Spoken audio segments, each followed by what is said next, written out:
Hello dear students, welcome to Gateway classes.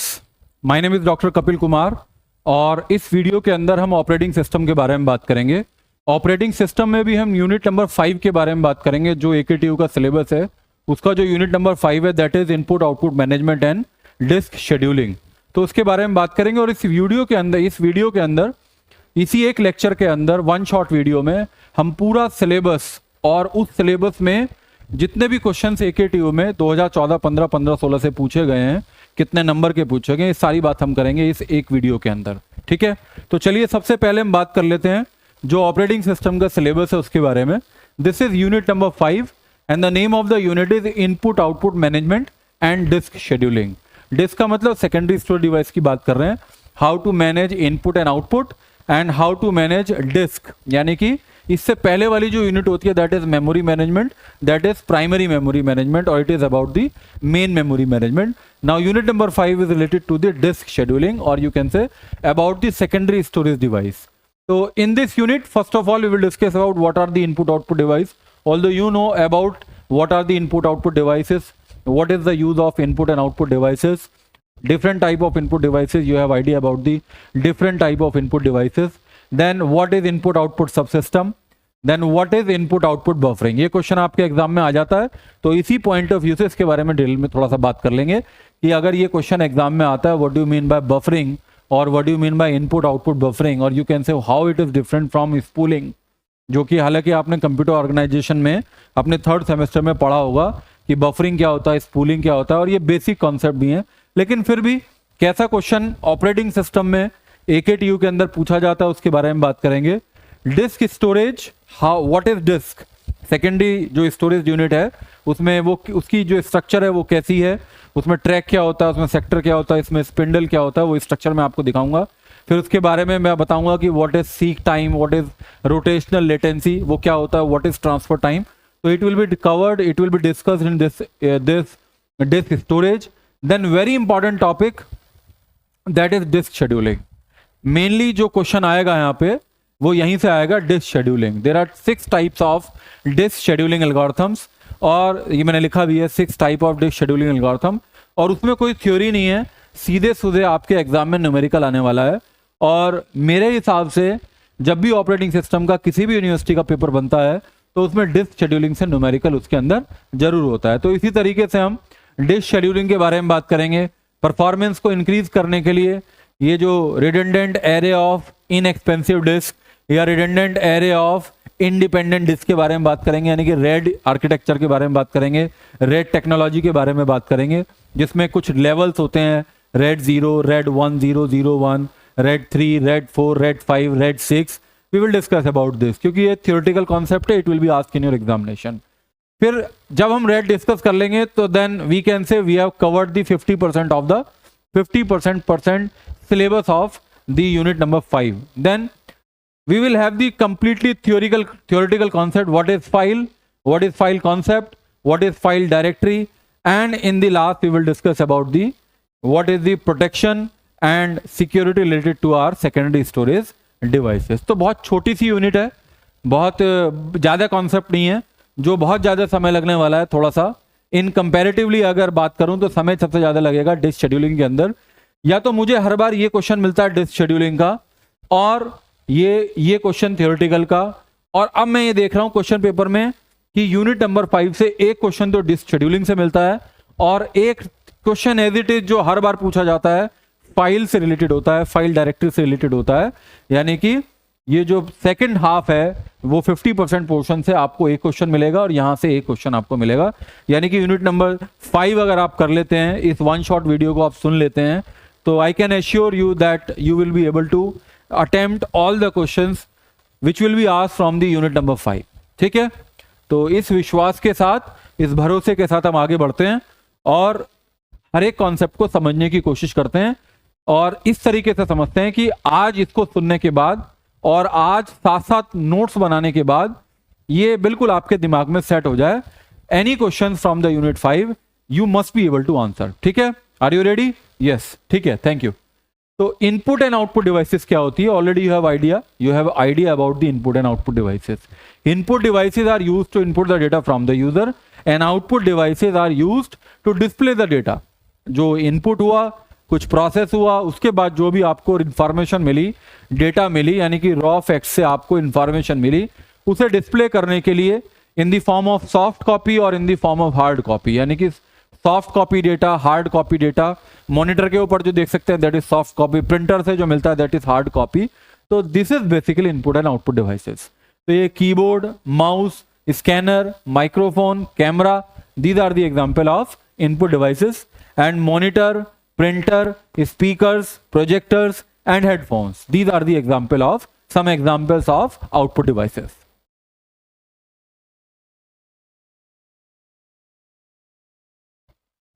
ये सब आप जानते हैं, इसके बारे में बात करने की और जरूरत नहीं है।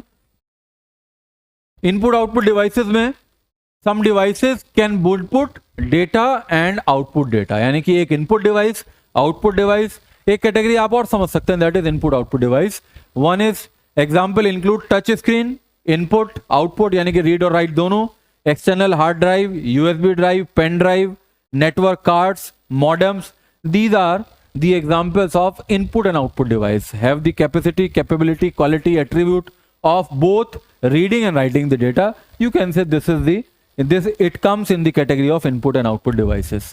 Then what is input output subsystem? The input output subsystem manages the communication between the CPU and its peripheral devices. This system which provides the communication between the central processing unit and input output devices. हालांकि दोनों के अंदर बहुत ज्यादा फर्क होता है, दोनों के बीच में जमीन आसमान का फर्क होता है, दोनों की स्पीड में बहुत ज्यादा फर्क होता है। सीपीयू की स्पीड बहुत फास्ट होती है, आईओ सिस्टम की स्पीड बहुत कम होती है। दोनों में सिंक्रोनाइजेशन बहुत डिफरेंस होता है, इनमें सिंक्रोनाइजेशन अचीव करना बहुत मुश्किल है। दोनों की सिग्नलिंग अलग है, सीपीयू का काम करने का तरीका अलग है और इनपुट आउटपुट डिवाइसेस का काम करने का तरीका, दोनों में बहुत ज्यादा डिफरेंसेस हैं। उसी डिफरेंसेस को मैनेज करने का काम कौन करता है? You can say that system is basically known as input output सब system. These subsystems ensure efficient data transfer and handling between different parts of the computer system, such as input devices, output devices, storage devices and network interfaces. यानी कि CPU का communication input से, output से और other peripheral devices से, network card से, network interfaces से, ये जिम्मेदारी किसकी है? This responsibility is of this is known as basically input output सब सिस्टम। की कंपोनेंट कौन से हैं? डिवाइस कंट्रोलर होगा आपके पास, हार्डवेयर इंटरफेस होता है, ये डिवाइस कंट्रोलर होगा which is hardware interfaces between the CPU and peripheral. ये this is different from device drivers. Device drivers are basically software, device drivers are basically applications, but device controller are the hardware interfaces. Device driver बिल्कुल आगे लिखा है, device drivers are the software program और you can say applications. This is part of input output सब system. Input output ports होते हैं, IO ports. DMA direct memory access. What is direct memory access? Already I have discussed about the direct memory access in your computer organization paper, computer organization subject.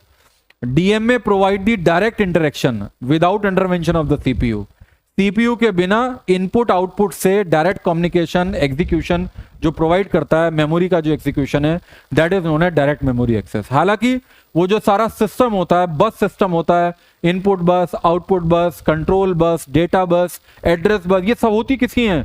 This is all from the CPU. वो CPU से थोड़ी देर के लिए ले लिया जाता है या सीपीयू थोड़ी देर के लिए छोड़ देता है। एक वर्ड आपने सुना होगा जो आपने नोट्स बनाते हुए लिखा होगा, सीपीयू रिलिंक्विश, यानी कि छोड़ देता है control over these buses and provide the control to the direct memory access. एक टॉपिक आपने, एक कॉन्सेप्ट और पढ़ा होगा जब आपने डीएम में पढ़ा होगा, that is known as cycle stealing. Cycle stealing का मतलब है क्लॉक साइकिल को चुरा लेता है इतनी तेजी से कि DMA without intervention of CPU अपने काम को कर लेता है, क्योंकि डीएमए का अपना तो कोई आर्किटेक्चर होता नहीं है। डीएमए क्या करता है? डीएमए यूज करता है architecture of central processing unit to communicate with the memory और इनपुट आउटपुट डिवाइसेस। तो DMA controller is also known as, you can say it is also known as preprocessor. You can say preprocessor, you can say उसके अंदर DMA processor भी कह सकते हैं, क्योंकि उसके अंदर वो सारी कैपेबिलिटीज होती हैं जो एक प्रोसेसर के अंदर होनी चाहिए। तो ज्यादा डिटेल में नहीं जाएंगे। DMA is also input output part of input output system. Buses जो सीपीयू की है, मेमोरी है, पेरिफेरल डिवाइसेस है, एग्जाम्पल है system bus, peripheral component, interconnection, USB, universal serial bus. This is part of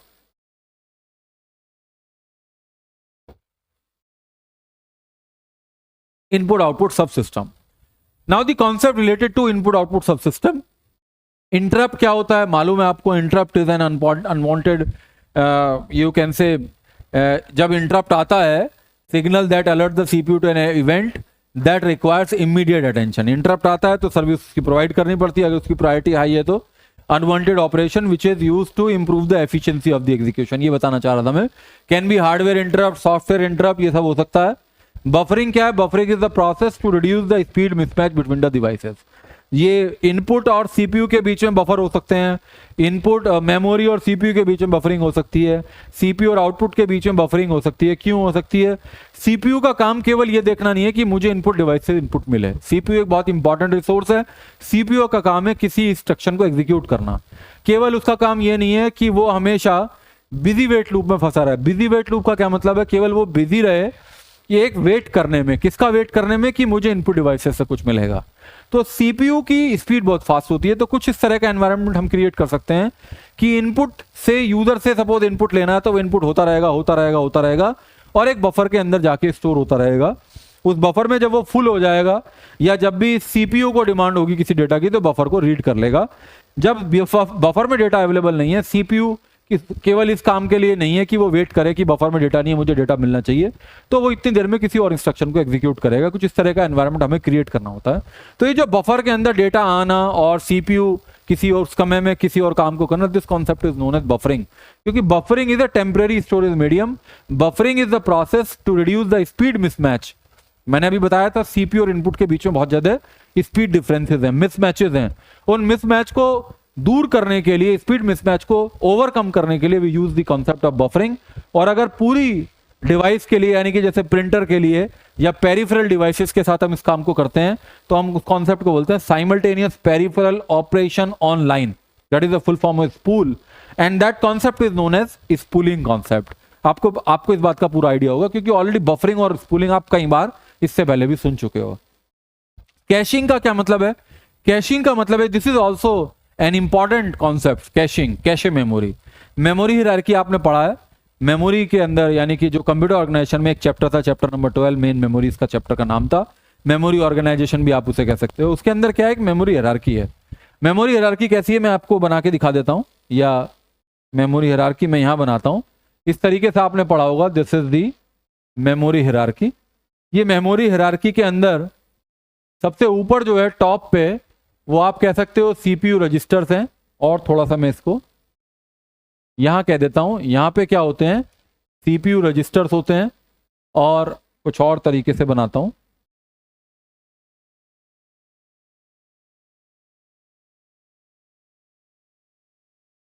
ऐसे बना लेते हैं। और यहां पे सीपीयू होता है। CPU is made up of CPU registers. और उसके बाद ये डायरेक्ट कम्युनिकेट किससे करता है? ये कैशे मेमोरी से करता है। और किससे करता है? ये प्राइमरी मेमोरी से करता है। प्राइमरी मेमोरी या जिसे मेन मेमोरी भी कहते हैं।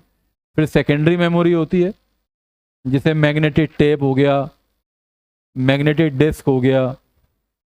तो ये जो मेमोरी हायरार्की है, इसकी खूबसूरती है, खास बात ये है, जैसे कि हायरार्की में आप ऊपर की तरफ चलते हैं तो इसमें स्पेस कम होता जाता है। माइनस माइनस से मैं दिखा रहा हूं कि डिक्रीज हो जाता है।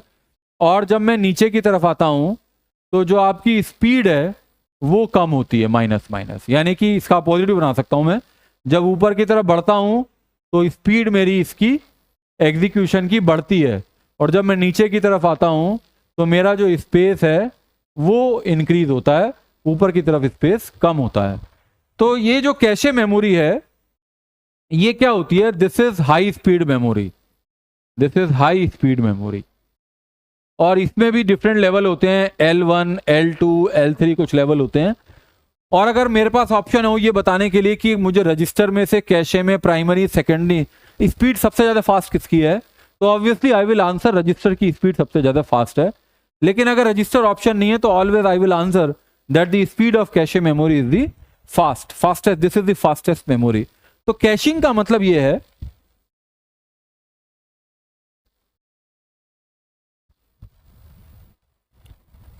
जब सीपीयू को किसी डेटा की रिक्वायरमेंट होती है तो सबसे पहले वो उस डेटा को कैशे मेमोरी में ढूंढता है। और कैशे मेमोरी में ढूंढता है, मतलब अगर कैशे में मिल जाता है, अगर वो डेटा उसे कैशे में मिल जाता है तो क्या हो जाता है, कैशे हिट बोलते हैं उसे। और कैशे में नहीं मिलता है तो उसे क्या बोलते हैं, कैशे मिस बोलते हैं। और हमें कुछ ऐसा काम करना चाहिए कि 90% हमें क्या अचीव करना चाहिए, कैशे हिट होना चाहिए। यानी कि मैंने 100 बार मेन कैशे मेमोरी को रीड करने की कोशिश करी और मुझे कम से कम 90 टाइम्स वो डेटा कैशे से मिलना चाहिए। और कैशे जो है एक खास प्रिंसिपल पे काम करता है जिसे हम क्या बोलते हैं, लोकेलिटी ऑफ रेफरेंस प्रिंसिपल बोलते हैं। लोकेलिटी ऑफ रेफरेंस प्रिंसिपल बोलते हैं। लोकेलिटी ऑफ रेफरेंस का मतलब ये है, ये दो तरह की होती है, एक तो स्पेटियल लोकेलिटी और एक टेम्पोरल लोकेलिटी, एक तो टाइम के बेसिस पे और एक स्पेस के बेसिस पे। तो लोकेलिटी ऑफ रेफरेंस की बात बता देता हूं मैं।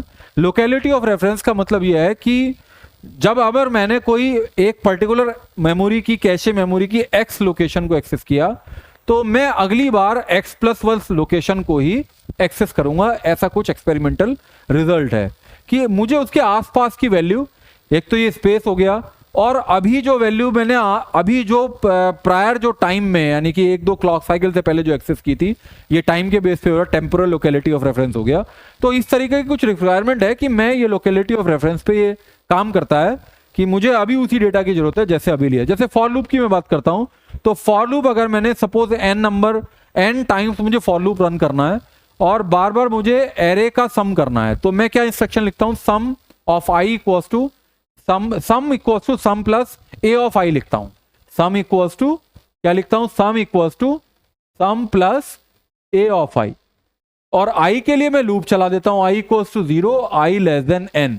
ये जो i की वैल्यू है ये बढ़ती रहेगी और दूसरी वैल्यू एरे की मिलती रहेगी। तो क्योंकि जैसे एरे है ये, तो ये कॉन्टिग्यूअस मेमोरी लोकेशन की रिक्वायरमेंट होती है। तो ये लोकेलिटी ऑफ रेफरेंस ही हो गया कि अगली वैल्यू जो A1 होगी, A2 होगी, A3 होगी, वो उसके बिल्कुल पास में होगी। तो इस तरीके से आप समझ सकते हो जो आई है वेरिएबल, इसे मुझे मेन मेमोरी में स्टोर नहीं करना चाहिए, मुझे इसे कैशे मेमोरी में रखना चाहिए। इस तरह की इंस्ट्रक्शन को, जिसकी अभी अगले आइटरेशन में जरूरत पड़ने वाली है, I should write that into the cache memory, जिससे कि सीपीयू को एक क्लॉक साइकिल वेस्ट ना करनी पड़े पहले प्राइमरी मेमोरी में जाने के लिए, वहां से डेटा को रीड करने के लिए, और फिर वापस सीपीयू को फिर उस सेक्शन को एग्जीक्यूट करने के लिए। कहने का मतलब यह है कि हमारा आर्किटेक्चर ऐसा होना चाहिए जिसमें there should be a caching. Caching का मतलब है I should try to store the data into the cache memory as much as possible, और it should be 90%। It means we should try to achieve the hit ratio, 90% hit ratio,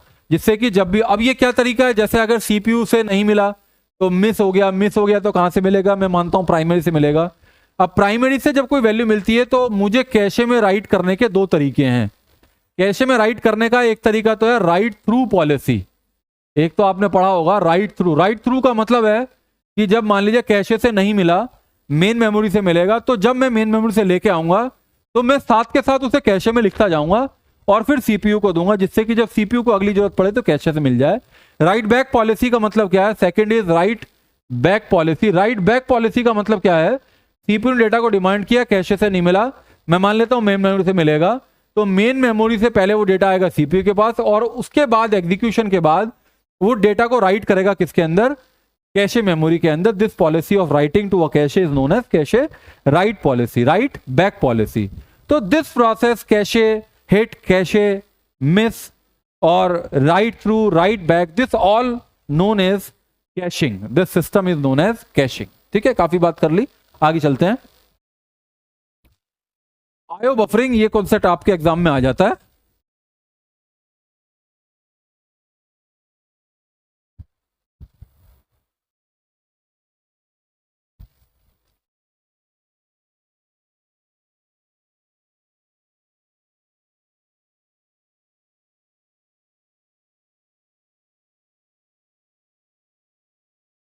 ध्यान से मेरी बात सुनिएगा, one shot में we will be able to understand everything from the unit number 5।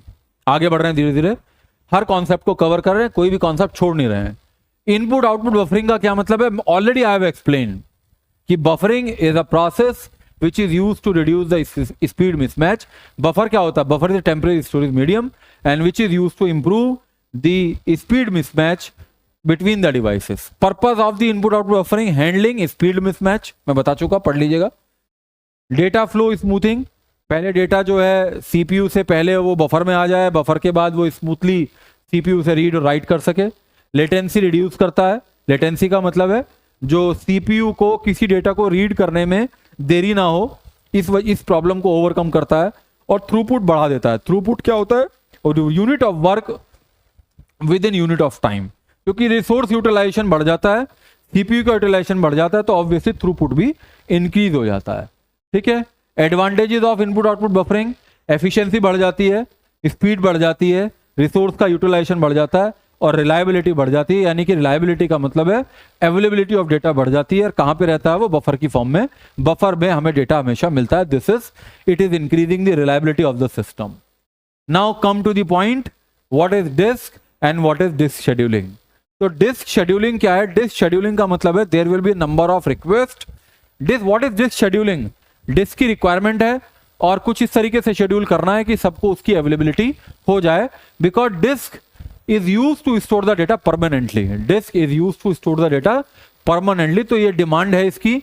और ये hard disk drive भी हो सकता है, it can be a solid state drive. Disk scheduling is important because multiple input output request may arrive by different processes and only one input output request can be served at a time by the disk controller. So you should have a scheduling process that which should be executed, which should get the service by the disk controller. So it will be managed through the disk scheduling algorithms. This is the disk. इस तरह आपको देखेंगे disc है, एक rotation ये इस तरीके से रोटेट करता है। ये क्या होता है? स्पिंडल होता है। और ये हमारे पास क्या होते हैं? प्लेटर्स होते हैं। और प्लेटर्स क्या होते हैं? हर एक प्लेटर के ऊपर सेक्टर्स होते हैं। और सेक्टर किस में डिवाइड होते हैं? सॉरी, ट्रैक होते हैं। ट्रैक किस में डिवाइड होते हैं? ये एक पर्टिकुलर सेक्टर है, ये पूरा एक ट्रैक है, ये एक पर्टिकुलर सेक्टर है। And this is read write head. ये ऐसे घूमता रहता है और रीड राइट हेड डेटा को रीड और राइट करता है। इस रीड राइट हेड को आर्म भी बोलते हैं, रीड राइट हेड भी बोलते हैं। This is the all platter. और एक डायमेंशन पे ये जो स्ट्रक्चर बन जाती है इसे क्या बोलते हैं? सिलेंडर बोलते हैं। ठीक है। This is the arm assembly. ठीक है। बहुत ज्यादा डिटेल में जाने की जरूरत नहीं है, डायग्राम मैंने आपको दिखा दिया। तो दो इंपॉर्टेंट पॉइंट हैं, one is seek time and second is rotation latency. Seek time क्या होता है? Seek time is the time taken to locate the disk arm to a specified track. Arm के पर्टिकुलर ट्रैक पे पहुंचने का जो time है वो क्या होता है? सीक टाइम होता है। तो ऐसी एल्गोरिथम जिसमें सीक टाइम कम होता है, average seek time is better, minimum जिसमें सीक टाइम कम होता है वो एल्गोरिथम ठीक है। रोटेशनल लेटेंसी का क्या मतलब है? Is the time taken to reach to desired sector. Particular track पे पहुंचने के लिए सीक टाइम, पर्टिकुलर सेक्टर पे पहुंचने का जो टाइम है दैट इज रोटेशनल लेटेंसी। जिसकी रोटेशनल लेटेंसी मिनिमम होती है एल्गोरिथम की, वो बेटर होती है। सिलेंडर में ऑलरेडी बता चुका what is cylinder. Disk scheduling तो हमें कौन कौन सी पढ़नी है?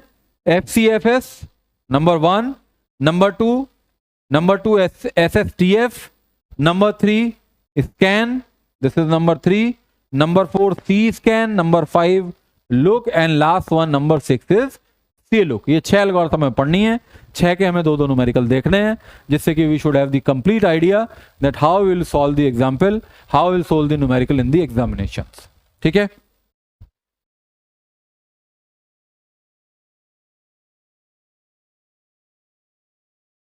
I hope you are understanding. चलिए आगे बढ़ते हैं। The first algorithm is first FCFS। ठीक है। बहुत सबको मालूम है इस शब्द का मतलब, फर्स्ट कम फर्स्ट है। जो पहले आएगा, जो रिक्वेस्ट पहले आएगी उसे पहले हम सर्विस प्रोवाइड करेंगे। कैसे? इस तरह का न्यूमेरिकल आपके एग्जाम में आएगा। Consider a disk queue with request for IO 2 blocks on cylinder. Cylinder पे ब्लॉक के लिए रिक्वेस्ट आ रही है और क्यू में ये रिक्वेस्ट है। 98 आया, 183 आया, 37, 122, 14, 124, 65, 67। ठीक है। ये सब गिवन है एग्जाम में। हेड जो पोजीशन है, स्टार्ट जो पोजीशन है, हेड कहां पे है? That is on 53। वो यहां पे नहीं है, लेकिन ये बता रहा है कि जो हेड की पोजीशन है, कौन से हेड की? रीड राइट हेड की जो पोजीशन है that is 53। Find the total head movement. Total head movement का मतलब है it is asking about the seek time. अगर वो सीक टाइम लिखे तो, अदरवाइज तो सीधे सीधे हर बार पूछता है कि find the total head movement. Answer मैंने लिखा हुआ है। इस क्वेश्चन के अंदर एक बात और देनी चाहिए थी कि नंबर ऑफ सिलेंडर कितने हैं। वैसे तो 99.9% ये मिलेगा। इन केस अगर एग्जाम में भूल जाते हैं तो you can assume from your own that suppose the number of cylinders are 200। तो how it will be solve? It will be solve like this. सबसे पहले ये लिख लीजिए, हेड फीफो करना है तो देखिए कैसे सॉल्व करेंगे।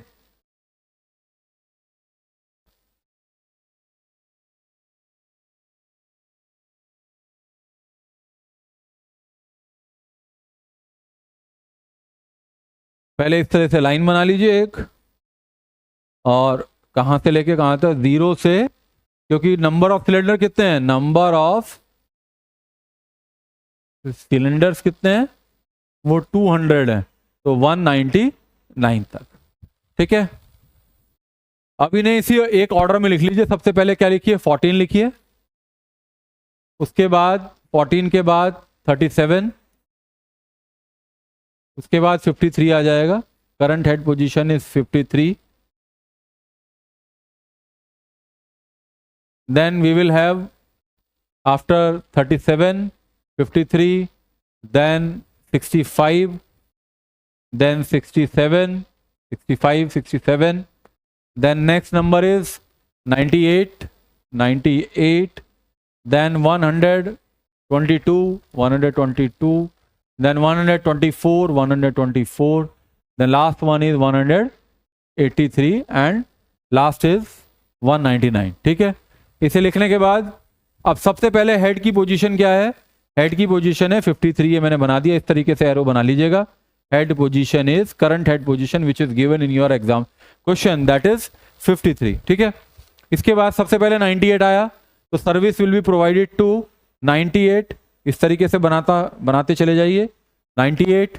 देन नेक्स्ट इज 183, तो it now the next service which will be provide to 183। Then next is 37, 37 is this is 37, फिर यहाँ आएगा 37, after that 122, this is the next one 122, next is 14, this is 14, then it will be 124, next will be 124। इसी तरीके से बनाना है आपको exam में, मेरे साथ साथ भी आप प्रैक्टिस कर सकते हैं। दो न्यूमेरिकल करेंगे हर एक के लिए। 65, next is 65, it is 65, then next will be 67। ठीक है, इस डायग्राम को बनाने के बाद now you have to calculate the peak time, और यू कैन से जो क्वेश्चन में पूछा है number of, total number of movement, head movement is, देखिए कैसे निकालेंगे। सबसे पहले ये 53 से 98 पे गया, तो आप ऐसे लिख सकते हो 98 माइनस 53। फिर ये 98 से 183 पे गया, तो 183 माइनस 98। फिर 183 से 37 पे आया, 183 माइनस 37। फिर 37 से 122 पे गया, 122 माइनस 37।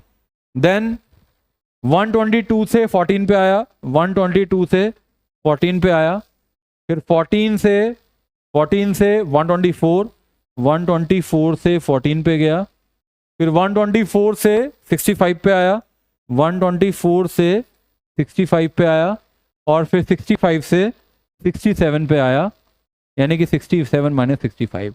ठीक है, कहीं पे तो इस तरीके से सॉल्व होगा ये। एक मेरे पास सीधा तरीका ये भी है, ये कैलकुलेट करेंगे। एक सीधा तरीका है, देखिए 53 से 98 पे फिर 183 गया, तो अगर मैं डायरेक्टली 183 माइनस 53 लिख दूं तो ये इसके बराबर ही होगा। ठीक है ना, इसके बाद 183 से 37 पे आया, तो 183 माइनस क्या कर दूं, 183 माइनस 37 कर दूं। इस तरीके से आप इसे कम कर सकते हैं, क्योंकि यहां तो सीधे ये आगे ही जा रहा है। अब देखिए ये 37 से फिर ये होगा, फिर 122 से ये होगा, फिर 1 इससे ये माइनस होगा, ये होगा, तो थोड़ा सा इसमें एक कम हो जाएगा। अल्टीमेटली आंसर क्या आएगा, already I have calculated this in the next slide, I think I have calculated this. 98 minus 53, 98 minus 53, 183 minus 98, 183 minus 98, 183 minus 37, 183 minus 37, 122। ये मैंने ऑलरेडी चेक किया हुआ है, टोटल करेंगे तो इट विल बिकम 640। तो इसमें जब आप अगला क्वेश्चन सॉल्व करेंगे तो एफसीएस में प्रॉब्लम यह है कि एफसीएस में जो सीक टाइम आता है वो ज्यादा आता है। Every request gets a fair chance. Advantage तो ये है कि जो पहले आएगा उसे फेयर चांस मिलेगा। नो इंडेफिनिट पोस्टपोनमेंट, किसी के लिए किसी को वेट नहीं करना पड़ता, जो पहले आता है उसे मिल जाता है। लेकिन do not try to optimise seek time. इसमें सीक टाइम को ऑप्टिमाइज करने की, कम करने की कोशिश नहीं की जाती। कैसे कोशिश हो सकती थी? ऐसे हो सकता था कुछ ऐसे कि अगर मैं 53 पे था तो 53 से मुझे 98 पे नहीं जाना चाहिए, मेरे पास तो 37 है, मुझे 37 में पहले जाना चाहिए क्योंकि 37 को भी सर्विस प्रोवाइड करनी है। तो ऐसी भी एक एल्गोरिथम होगी जिसमें हम सीक टाइम को ऑप्टिमाइज करने की कोशिश करते हैं, शायद वो नेक्स्ट ही है। ठीक है, तो इसमें एक प्रॉब्लम यह है कि सीक टाइम इसमें ज्यादा आता है। और दूसरा प्रॉब्लम क्या है? Many may not provide the best possible service because seek time is higher, efficiency will be decrease, तो it will be the may not provide the best possible service. ठीक है, बेस्ट पॉसिबल सर्विस के लिए we should have जो ऐसी algorithm पहले बताया जिसका सीक टाइम कम है, वो नेक्स्ट हो सकती है। एक एग्जांपल और देखेंगे, आप भी मेरे साथ साथ सॉल्व कर सकते हैं।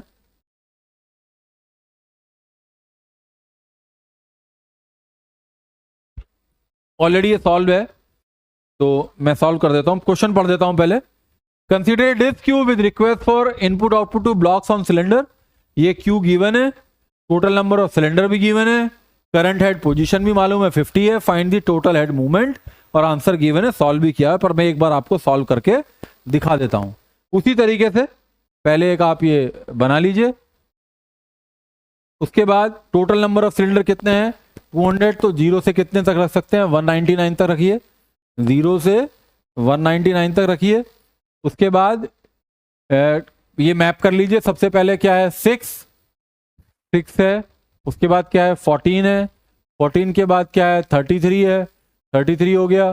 फिर 50 को हेड पोजीशन 50 है, यहाँ ऐसे कर दीजिए 50। एरो से समझ में आता है कि current head position is 50। Then we will have 72 ले लीजिए। 72 के बाद क्या है हमारे पास? छोटा 130 है, 130 हो गया। 130 के बाद 160 है, 160 हो गया। फिर उसके बाद क्या है? 180 है। ठीक है, अब काम करना शुरू कर दीजिए। करंट हेड पोजीशन 50, सबसे पहले कौन आया? 72, तो किसे मिलेगी सर्विस? 72 को मिलेगी। फिर 160 को मिलेगी, फिर 160 आ गया। फिर किसको मिलेगी? 33 को मिलेगा, फिर 33 के पास जाएगा। फिर उसके बाद कहाँ मूव करेगा? 130 पे करेगा, तो ये 130 आ गया। फिर उसके बाद क्या आएगा? 14 पे आएगा, तो इस तरीके से 14 पे दिखा दीजिए। फिर 6 पे आएगा, फिर ये 6 पे दिखा दीजिए। फिर उसके बाद 180 पे आएगा, तो फिर ये फिर यहाँ से सीधा कहाँ जाएगा? 180 पे जाएगा। तो ये सीक टाइम ऑप्टिमाइज करने का काम नहीं करता, जो पहले आता है उसे पहले सर्विस मिलती है। तो कैसे लिखेंगे? 50 माइनस, मैं डायरेक्ट लिख रहा हूँ 160 पे गया, 160 माइनस 50, यानी कि सीधे कहाँ आया? 1। ये ऐसे लिख सकते हो, ऐसे भी लिख सकते हो।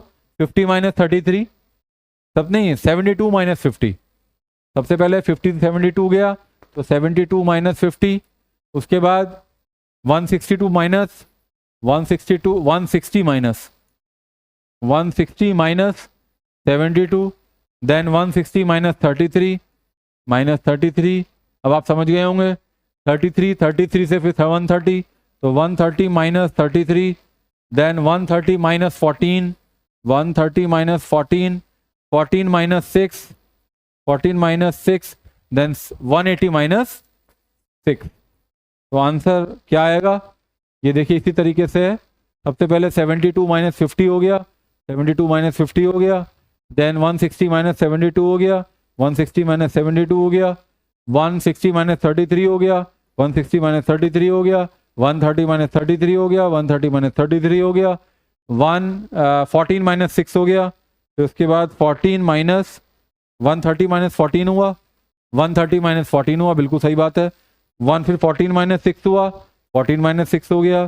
फिर 14 माइनस 6 के बाद 180 माइनस 6 हुआ, 180 माइनस 6 हुआ। टोटल करेंगे तो इट विल बिकम 632 हो गया। किसमें? FCFS का यूज करके।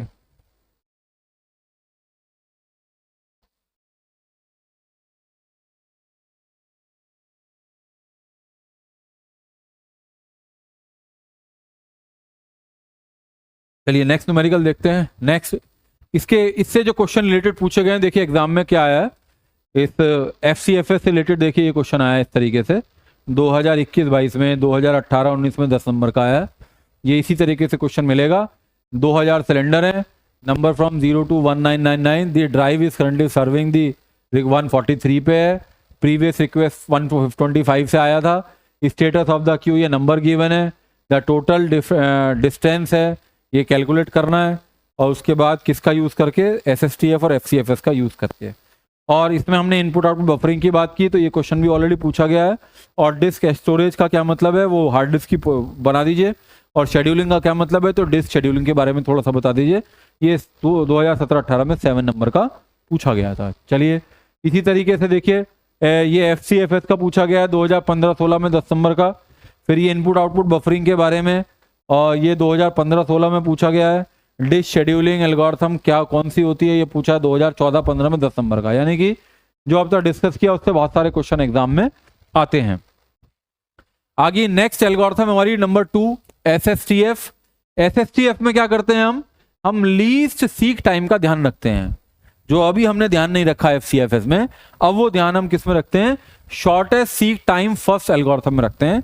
अगर 53 से अगला है 53 से अगला है 50 सॉरी 53 से अगला है 60 और 53 से पहला है 51, तो हम 53 से 51 पे जाएंगे, हम 60 पे नहीं जाएंगे, क्योंकि शॉर्टेस्ट डिस्टेंस किसमें है, 53 से 51 पे जाने पे है या 53 से 60 पे जाने पे है, बताइए किस पे है। बिल्कुल सही बात है, किस पे है, 51 पे जाने पे है। तो शॉर्टेस्ट सीक टाइम का हम ध्यान रखते हैं इसके अंदर, SSTF के अंदर। आप पढ़ भी सकते हैं इतने ये, व्हाट इज SSTF।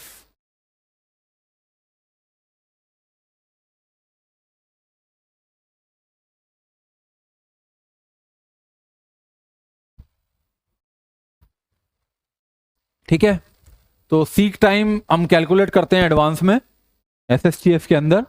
इस तरह का एग्जाम्पल न्यूमेरिकल आपके एग्जाम में आएगा। Consider a disk queue with request for this, वही नंबर हैं जो पिछले वाले में थे। करंट पोजीशन हेड की 53 है। Find the total head movement using SSTF disk scheduling algorithm. और total number of cylinder given है, नहीं गिवन है। Assume number of cylinder is 200, हो भी सकता है नहीं भी हो सकता। कैसे सॉल्व करेंगे, मैं सॉल्व करके आपको बता देता हूं एक न्यूमेरिकल इसका।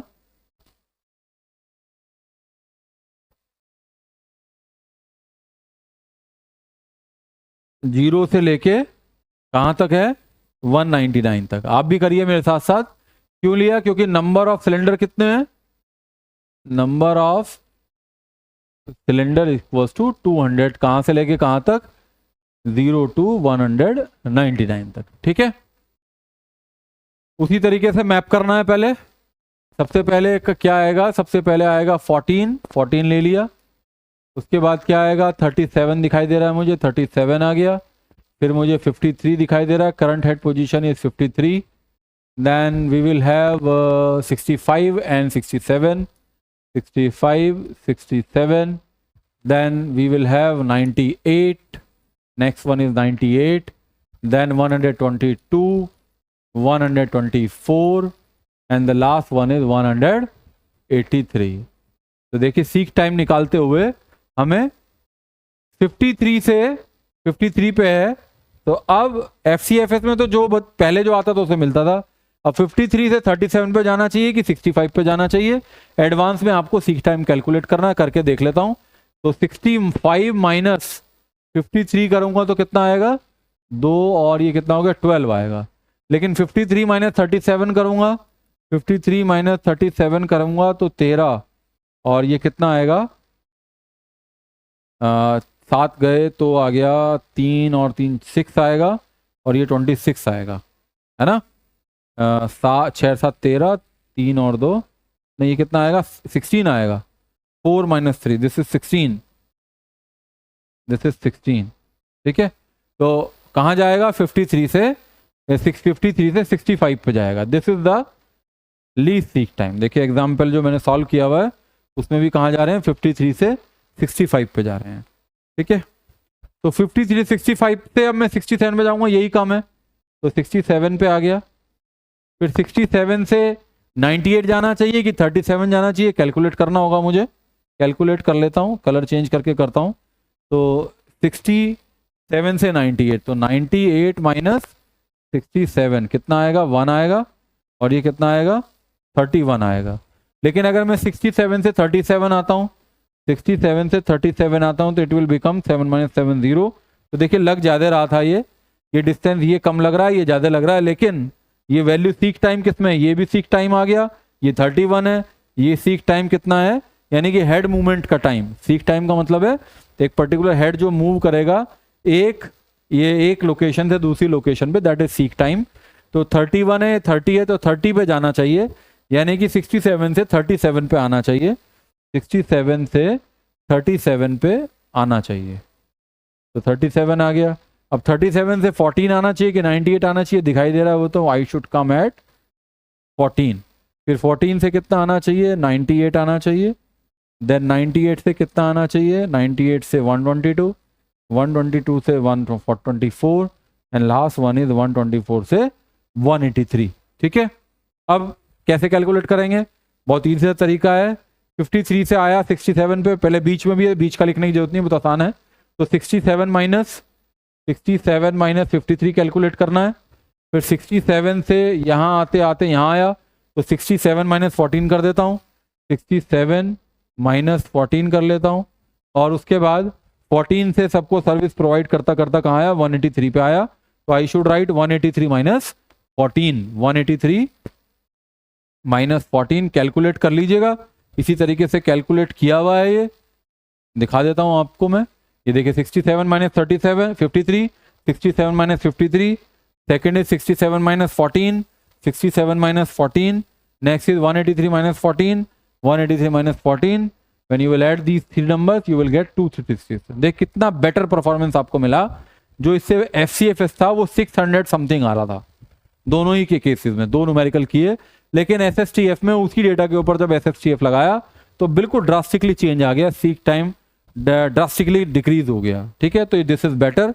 एडवांटेज क्या है सीक इसका, ऐसे एवरेज रेस्पॉन्स टाइम डिक्रीजेज, जो रेस्पॉन्स टाइम है वो डिक्रीज हो जाता है तुरंत, जो है जो रेस्पॉन्स टाइम है वो मिलता है।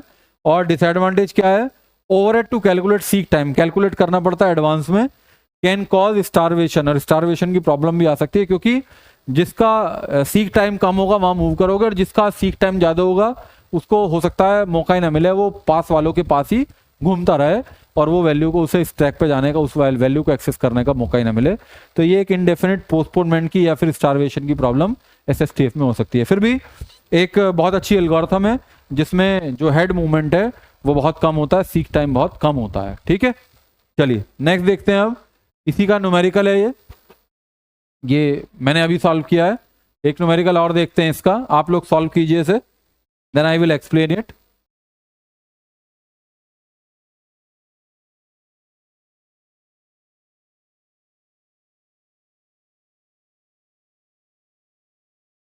इसी को मैं एक्सप्लेन कर देता हूं। सबसे पहले आया 72, लेकिन क्या है, हेड मूवमेंट, हेड कहाँ पे है, 50 पे है, तो ये हेड कहाँ पे आ गया, 50 पे आ गया। तो 50 से 33 पे जाएंगे कि 72 पे जाएंगे, ये मैप कर लिए। तो 50 से 33 पे आएंगे, फिर 33 से 72 पे जाएंगे कि 14 पे आएंगे, 14 पे आएंगे, 14 से 6 पे आ गए, 6 से फिर 72, फिर तो कोई चॉइस ही नहीं है, फिर तो आप ऐसे बढ़ते चले गए। तो कैसे किया, 50 माइनस 6 लिख लिया, कैसे निकाला, 50 माइनस 6, फिर यहाँ से सीधे कहाँ पे आ गए, 180 माइनस 6, तो 180 माइनस 6 दोनों को जो भी आया ऐड कर दिया, तो ये क्या आ गया, 218 सीक टाइम आ गया। ठीक है, तो इस तरीके से हम SSTF का क्वेश्चन ज़्यादा आता है क्योंकि ये बेटर परफॉर्मेंस मिलती है। तो सीक टाइम में हम क्या करते हैं, सॉरी SSTF में हम क्या करते हैं, एडवांस में सीक टाइम कैलकुलेट करते हैं, और जो नियरेस्ट होता है, जो कम होता है, उसकी तरफ हेड मूव करता है। तो दो एल्गोरिथम के बारे में हम समझ गए। नेक्स्ट एल्गोरिथम की बात करते हैं।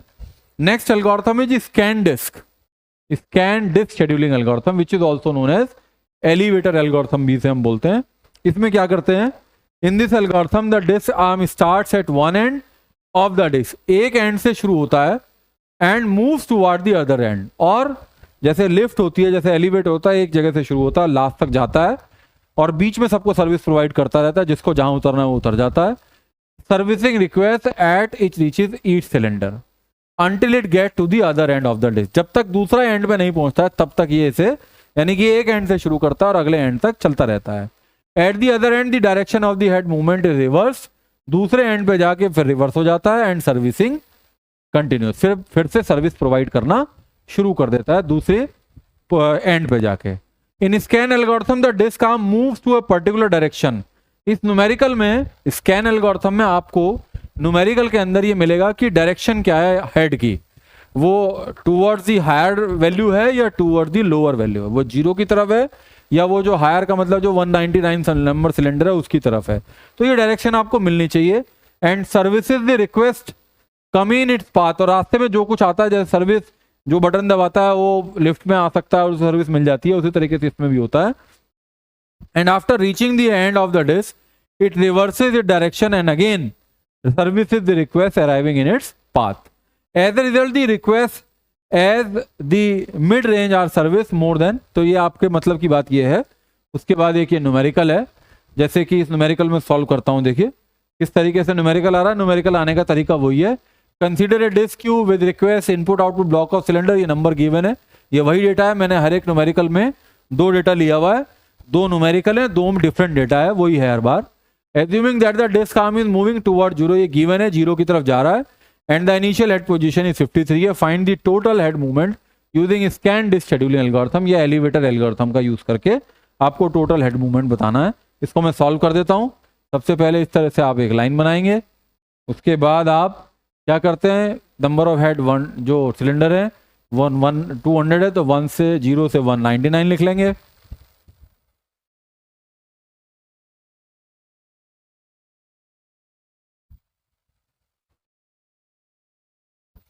लिखेंगे। इसके बाद क्या करेंगे, मैप कर देंगे उसे। सबसे छोटा कौन है, 14 है, तो 14 आ गया यहाँ पे। उसके बाद कौन है, 37 है, 37 आ गया। हेड पोजीशन क्या है, 53 है, ये 53 यहाँ आ गया।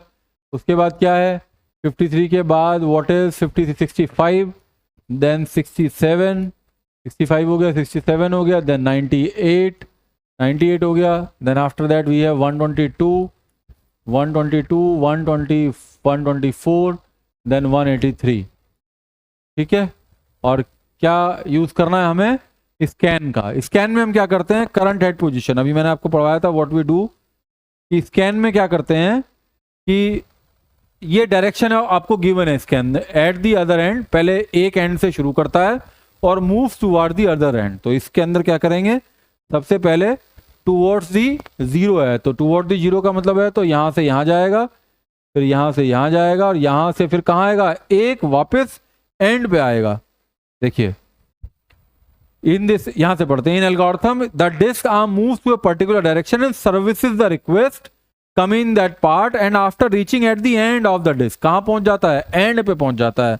हालांकि ये रिक्वेस्ट नहीं थी, 0 पे नहीं जाना था, लेकिन इसमें ऐसा होता है। फिर उसके बाद कहां आता है, फिर 65 पे आएगा, फिर कहां आएगा, फिर 67 पे आएगा, फिर 198 पे आएगा, फिर 122 पे आएगा, फिर 124 पे आएगा। फिर दूसरे में तो आपको 183 तक ही जाना है, तो फिर 199 तक जाने की जरूरत नहीं है। तो इसका जो मूवमेंट आएगा वो कितना आएगा, 53 - 0 आएगा, और फिर उसके बाद 183 - 0 आएगा, यानी कि इनको जोड़ देंगे तो 3 3 6 और 8 5 13, और ये कितना आएगा, 236 आएगा। ठीक है, आंसर इज 236। ठीक है, आंसर इज 236। एक न्यूमेरिकल और देखिए, दूसरा न्यूमेरिकल यही है, उसी तरीके से लिख लिया आपने, और इस बार क्या कह रहा है, लार्जर वैल्यू की तरफ जाने को कह रहा है। क्वेश्चन पढ़ लिया आपने, ये disk arm is moving toward the larger value, initial read height position is 50, और स्कैन का यूज करना है, तो 50 से 72 ये ऐसे जाता जाएगा,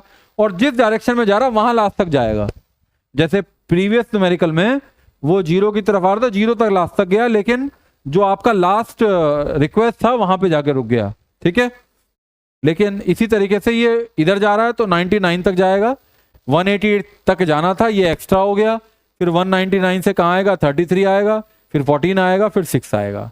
तो आंसर कैसे आएगा, 190 - 50 हो जाएगा प्लस, और 199 - 6 हो जाएगा। तो इस बात का ध्यान रखना है, जब ये इधर की तरफ जा रहा था तो ये लास्ट तक, ये सॉरी, जब इधर की तरफ आ रहा था लास्ट तक 0 तक आया, और जब ये इधर की तरफ जा रहा था लास्ट तक आया, इधर लास्ट तक नहीं गया। यही डिफरेंस है। अभी एक एल्गोरिथम और आएगी जिसमें बहुत छोटा सा डिफरेंस होगा, which is known as C scan. This is scan, next is C scan, circular scan. ठीक है, तो ये दोनों एग्जाम्पल आपने कर लिए। इसके बाद next algorithm is C scan. C scan में क्या करता है देखिए, like scan C scan move the head from one end to of the disk to the other servicing request along the way. ये भी ऐसे ही करता है, लेकिन when the head reaches the other end however it immediately return to the beginning of the disk without servicing any request on the return। ये important point है। जैसे पिछले वाले में वो दूसरे एंड पे जाने के बाद रास्ते में देता था सर्विस, एलिवेटर है ना, रास्ते में देता था। अगले वाले में रास्ते में नहीं देगा, यहां पहुंचने के बाद तुरंत कहां आएगा, जीरो पे आएगा, फिर अपनी कहानी शुरू करेगा। देखिए कैसे करते हैं। देखिए ये न्यूमेरिकल है, लार्जर वैल्यू की तरफ जा रहा है और करंट हेड पोजीशन कितनी है, 53 है। तो 53 से शुरू किया, 65, 67, 98 ये मिलेगा। तो लार्जर वैल्यू स्कैन की तरह ही जा रहा है, स्कैन की तरह ही 199 पे आया। 183 लास्ट था, लेकिन स्कैन की तरह ही सी स्कैन में भी 199 तक आया। लेकिन जैसे ही 199 पे आया तो रास्ते में सर्विस नहीं प्रोवाइड की, जीरो पे आ गया, सीधा दूसरे एंड पे पहुंच गया। जैसे ही एक एंड पे पहुंचा तो कहां पहुंच गया, सर्कुलर बनाने के लिए दूसरे पे पहुंच गया, फिर दोबारा से सर्विस प्रोवाइड की। ठीक है, तो कैसे किया, फिर कैसे कैलकुलेट किया, ये हो गया 199 माइनस 53 और 199 माइनस 0 बढ़ गया इसमें, और 37 माइनस 0, तो एक टाइम और बढ़ गया। तो ये कितना इंक्रीज हो गया, 382 हो गया। और जब हमने स्कैन के थ्रू सॉल्व किया तो सीक टाइम कम आया था। तो this is this C scan. एक न्यूमेरिकल और देखो, सी स्कैन का 50 पे है और ये कह रहा लार्जर वैल्यू की तरफ जाना है, तो लार्जर वैल्यू की तरफ गया, 180 तक करना था, लेकिन क्योंकि सी स्कैन और स्कैन में कहां तक जाते हैं, लास्ट तक जाते हैं। लेकिन स्कैन अगर ये होता तो यहां से मूव करता और रास्ते में 14 को 6 को सर्विस प्रोवाइड करके यहां रुक जाता। लेकिन ये क्या है, सी स्कैन है, 199 तक पहुंचने के बाद वापस घूम गया तुरंत और दूसरे एंड पे पहुंच गया, फिर से सर्विस प्रोवाइड करनी शुरू कर दी। This is what about, this is about the C scan. कैसे निकालेंगे आंसर, 199 माइनस 50, 199 माइनस 0, एक बढ़ गया टाइम। 199 वाला जो 199 उसमें पहले था 199 6 तक आता, लेकिन यहाँ क्या बढ़ गया, 199 माइनस 0 और फिर उसके बाद 33 माइनस 0, तो अब कितना हो गया, दैट इज 381। तो इन कंपैरिजन टू स्कैन जो सीक टाइम आएगा ज्यादा किस में आएगा, सी स्कैन में आएगा, क्योंकि उसमें एक जो एक्स्ट्रा मूवमेंट है, यहाँ का जो मूवमेंट है एक्स्ट्रा और ये पूरा मूवमेंट जो एक्स्ट्रा है, that is increasing the seek time. तो नेक्स्ट एल्गोरिथम देखिए, next is look disk scheduling algorithm. Look में हम क्या करते हैं, देखिए अब दो हैं, जैसे स्कैन और सी स्कैन था, इसी तरीके से लुक और सी लुक है। स्कैन का है लुक और सी स्कैन का है सी लुक। जैसे स्कैन में लास्ट तक जाता था 199 तक, अगर आपको याद हो गया हो, स्कैन में एक डायरेक्शन में लास्ट तक जा रहा था और फिर रास्ते में सर्विस प्रोवाइड कर रहा था। इसी तरीके से लुक में क्या होगा, अब both scan and C scan move the disk arm to access the full width of the disk. In practice, neither algorithm is often implemented this way. More commonly, the arm goes only for the final request in each direction.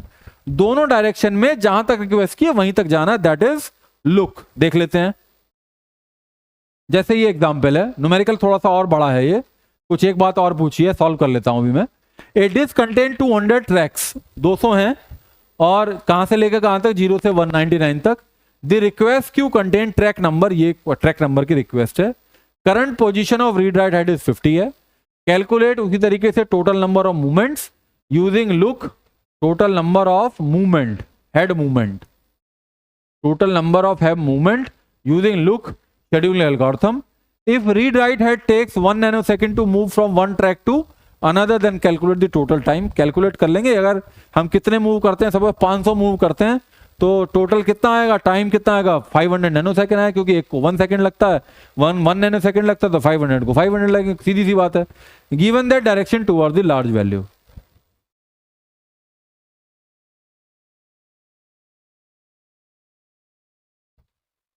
तो कैसे solve करेंगे, ये data given है, आपने लिख लिया।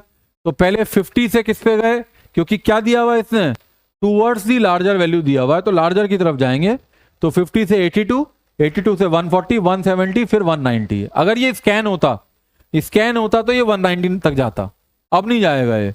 और फिर वापस आते हुए सर्विस प्रोवाइड किया जैसे स्कैन में करते हैं, बस क्या डिफरेंस हो गया, ये जो वेस्टेज था, ये जो एक्स्ट्रा मूवमेंट हेड मूवमेंट था, ये लुक एल्गोरिथम के अंदर रिजॉल्व हो गई वो प्रॉब्लम, जिससे हमारा सीक टाइम इंक्रीज हो रहा था। तो स्कैन की बजाय we should work with the look algorithm. तो लुक में यहां तक गया, ठीक है, तो लुक में यहां तक गया, यहां नहीं आया, तो कैसे कैलकुलेट करेंगे? 190 माइनस 50, 190 माइनस 50 और 190 तक गया 16, तो 190 माइनस 16। तो देखिए इस बार ये लेसर देन स्कैन हो गया, स्कैन में ये वैल्यू ज्यादा थी। ज्यादा क्या थी? ये वैल्यू थी स्कैन के अंदर, ये 9 और ऐड हो गया था उसके अंदर, ये मूवमेंट और था।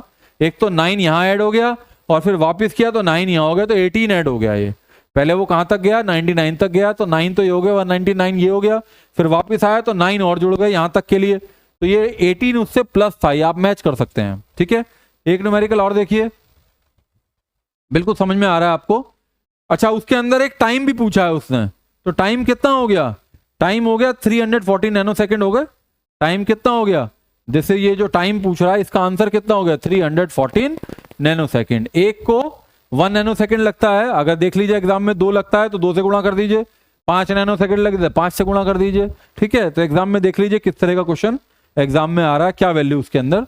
दूसरा न्यूमेरिकल देखिए, ये डेटा दिया हुआ है, ये 50 पे है और लुक एल्गोरिथम का यूज करना है, टूवर्ड्स लार्जर वैल्यू, तो 50 से 72, 130, 160, 180 यहां नहीं जाएगा। अगर ये स्कैन होता तो यहां भी जाता और फिर यहां से वापस आता, बाकी वो स्कैन की तरह ही है, रास्ते में आते हुए सर्विस प्रोवाइड करना। अब आपको कैसे कैलकुलेट करना है मालूम है, ठीक है। आगे बढ़ते हैं, ये न्यूमेरिकल सॉल्व कर लिया हमने। सी लुक की बात करते हैं। जैसे स्कैन का जो इंप्रूव जो वर्जन था वो कौन सा था? लुक था। इसी तरह सी स्कैन का क्या है? सी लुक है। देखिए, as look is the similar to the scan algorithm in a similar way, C look is similar with C scan. In C look, the disk arm, in spite of going to the end, last तक जाने की बजाय only to the last request to be serviced in front of the head, and then from large there goes to the other ends last request। फिर कहां तक जाता है? दूसरे एंड पे लास्ट तक जाता है। जैसे कि न्यूमेरिकल है तो कैसे करते हैं? जैसे इसमें भी डायरेक्शन मिलेगी आपको। डायरेक्शन क्या है?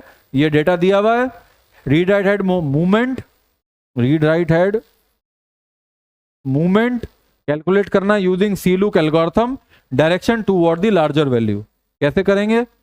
50 से 82, हेड पोजीशन क्या? 50, 82, 140, 70, 190, वहां नहीं जाएगा। और सी स्कैन में वहां तक जाता था और सीधे 1 पे आता था, तो वहां तक जाके सीधे 1 पे नहीं आया, 0 पे आता था, तो ये वाला टाइम भी बच गया। और सीधे किस पे आएगा? 0 पे नहीं आएगा, ये टाइम भी बच गया। करेगा तो ऐसे ही जैसे सी स्कैन में करता है। स्कैन की तरह नहीं करेगा कि आते हुए सर्विस प्रोवाइड करेगा, किसकी तरह करेगा? सी स्कैन की तरह। सी स्कैन में यहां आते आके फिर वापस जाता था, सर्विस प्रोवाइड करता था। तो बस इतना इंप्रूवमेंट है कि लास्ट तक नहीं जाएगा, जिधर जा रहा है लास्ट तक नहीं जाएगा। सी स्कैन में लास्ट तक जाता था, सी स्कैन की तरह वापस आएगा, लेकिन वापस 0 तक नहीं आएगा, केवल लास्ट रिक्वेस्ट तक आएगा, फिर सर्विस प्रोवाइड करना शुरू करेगा। फिर आप कैसे कैलकुलेट करेंगे मालूम हो गया आपको? 190 minus 50 plus 190 minus 16 plus 43 minus 16। अगर आप इसे उससे कंपेयर करेंगे किससे? सी स्कैन से, तो इट इज रिड्यूस्ड। कैसे? एक तो ये वाला टाइम खत्म हो गया और ये वाला टाइम खत्म हो गया, फिर वापसी का टाइम खत्म हो गया। ये वाला जाने का टाइम, आने का टाइम, यहां तक जाने का टाइम और यहां से फिर वापस आने का टाइम, ये दोनों टाइम आपके सीक टाइम में रिड्यूस हो गया। एक न्यूमेरिकल और देख लीजिए। जैसे एक ही न्यूमेरिकल इसका है, बाकी आप इसका, क्योंकि एग्जाम में आया हुआ है क्वेश्चन ये कि डेटा मिला हुआ है और आपको क्या सॉल्व करना है? कौन सी एल्गोरिथम का यूज करना है? SSTF और स्कैन का यूज करके इसे सॉल्व करना है। ऑलरेडी मैंने ये न्यूमेरिकल का जो एग्जाम सॉल्यूशन है, वो जो आंसर है वो लिख दिया है। जिस तरीके से मैंने स्कैन और SSTF आपको एक्सप्लेन किया, इस न्यूमेरिकल के ऊपर लगाइए और सॉल्व कर लीजिए। इसी तरीके से स्कैन लगाइए, you will get the answer 286। ठीक है, तो एक बार समरी इसकी पढ़ लीजिए।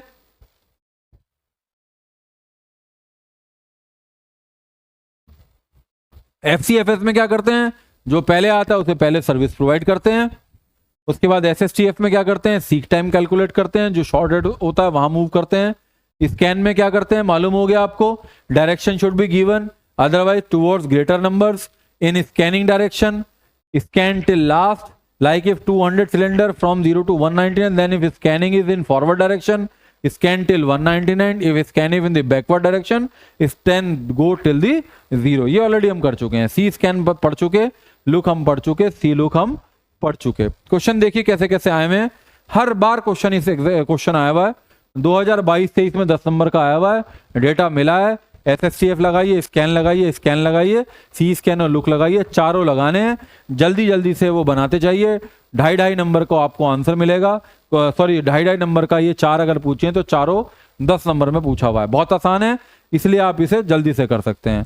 फिर 22 से इसके बाद 21-22 में भी आया, 18-19 में भी यही न्यूमेरिकल आया, और 18 ये 2 बार आया है न्यूमेरिकल ये कि ये डेटा गिवन है, SSTF और FCF लगाइए।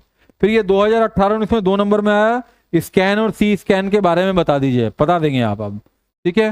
फिर 2017-18 में 10 नंबर का आया, डेटा गिवन है, SSTF लगाइए, CS के स्कैन लगाइए।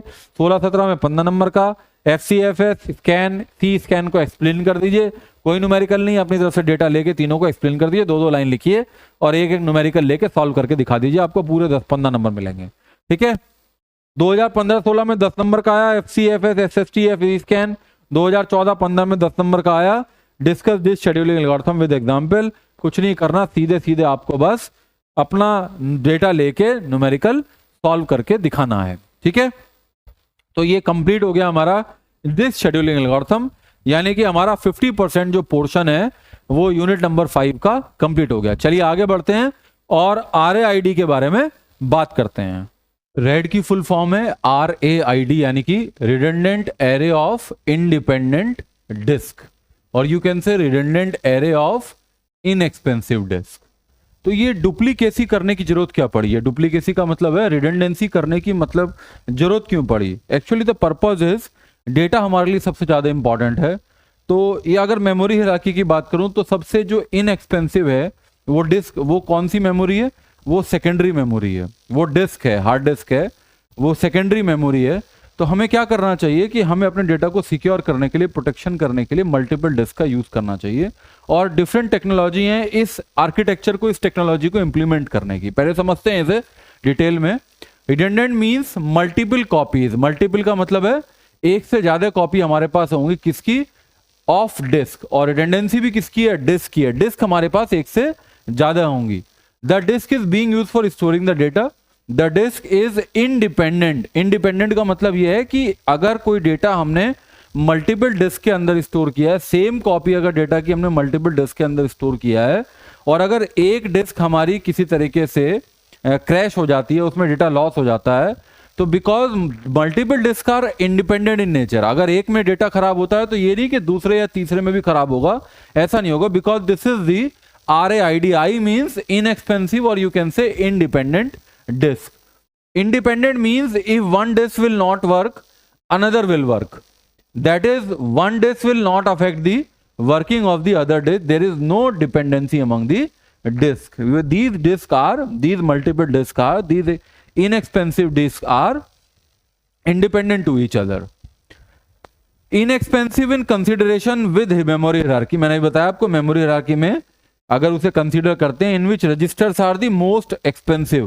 हायरार्की का डायग्राम मैंने बनाया था, सबसे ऊपर CPU है। जब मैं कैशिंग समझा रहा था आपको, तो कैशिंग के टाइम पे मैंने मेमोरी हायरार्की का डायग्राम बनाया, जिसमें जो CPU रजिस्टर्स हैं वो टॉप पे रखे और सेकेंडरी मेमोरी बिल्कुल हमने नीचे की तरफ रखी, लोअर लेवल पे रखा हायरार्की में। तो जो डिस्क आर लेस एक्सपेंसिव है at lower level in hierarchy. The cost of the disk is gradually decreasing day by day. Nowadays size is increasing, size TB में भी है और भी है।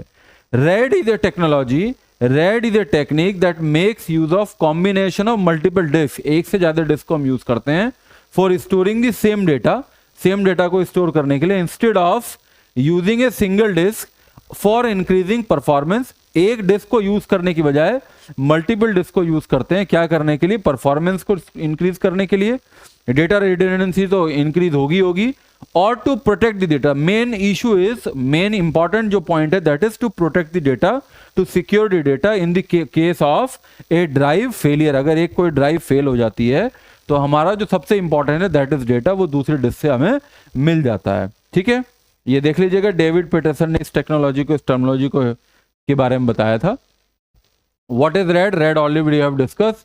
Redundant array of independent disk is like having backup copies. ये जब multiple disk के अंदर डेटा होता है तो एक बैकअप की तरह आप डेटा को स्टोर करते हो of your important files stored in different places on several hard drives और several solid state drives.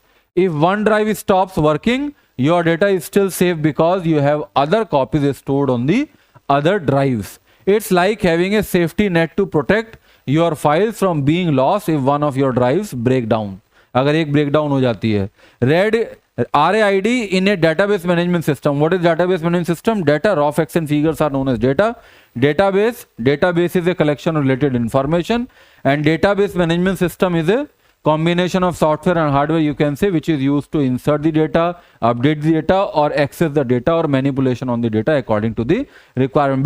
Basically, it is related to the management of the data. So in database management system is a technology that combines multiple physical disk drives into a single logical unit for data storage. Data store होता है multiple disk के अंदर, लेकिन logically वो कैसे represent किया जाता है कि we have a single database in terms of database management system.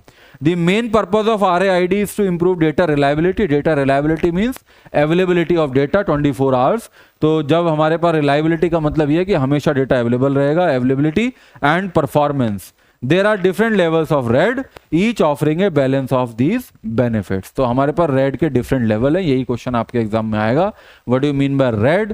And explain the following or explain all the RAID levels. तो now discuss about the RAID levels. तो सबसे पहले बात करते हैं RAID 0 की। RAID 0 में एक कॉन्सेप्ट यूज करते हैं हम, स्ट्रिपिंग का कॉन्सेप्ट यूज करते हैं। स्ट्रिपिंग का मतलब है कि RAID 0 के अंदर हमारे पास ये दो डिस्क हैं, एक डिस्क है डिस्क 0 इसे कह रहे हैं, एक डिस्क को डिस्क 1 कह रहे हैं। डेटा सपोज हमारे पास A है, this is the data, suppose data is A, example है ये। तो मैंने A को डिफरेंट पार्ट में ब्रेक किया, A1 A2 A3 A4 A5 A6 A7 A8। इसका मतलब मैंने डेटा को डिवाइड करके स्ट्रिप करके उसको ब्रेक करके पीसेस में, उसे पार्ट्स में मैंने ब्रेक करके दो डिवाइस के ऊपर कुछ इस पे मैंने इसे स्टोर कर दिया। यहां पे रिडंडेंसी ऑफ डेटाबेस नहीं है, बस क्या है कि अगर एक डिस्क क्रैश होती है तो कम से कम हमें कुछ part of that particular data will be available on another disk. ये कॉन्सेप्ट है RAID 0 में। इनिशियल जो लेवल स्ट्रक्चर था RAID का वो ऐसे शुरू हुआ कि हम एक बड़े डेटाबेस को डिफरेंट पार्ट्स में ब्रेक करके, मॉड्यूल्स के अंदर ब्रेक करके, अलग अलग डिवाइस सारा एक पे स्टोर ना करके अलग अलग डिस्क पे स्टोर करते थे, जिससे कि कम से कम अगर कोई डिस्क ड्राइव फेल होती है तो हमें डेटा कहीं से जरूर मिल जाए।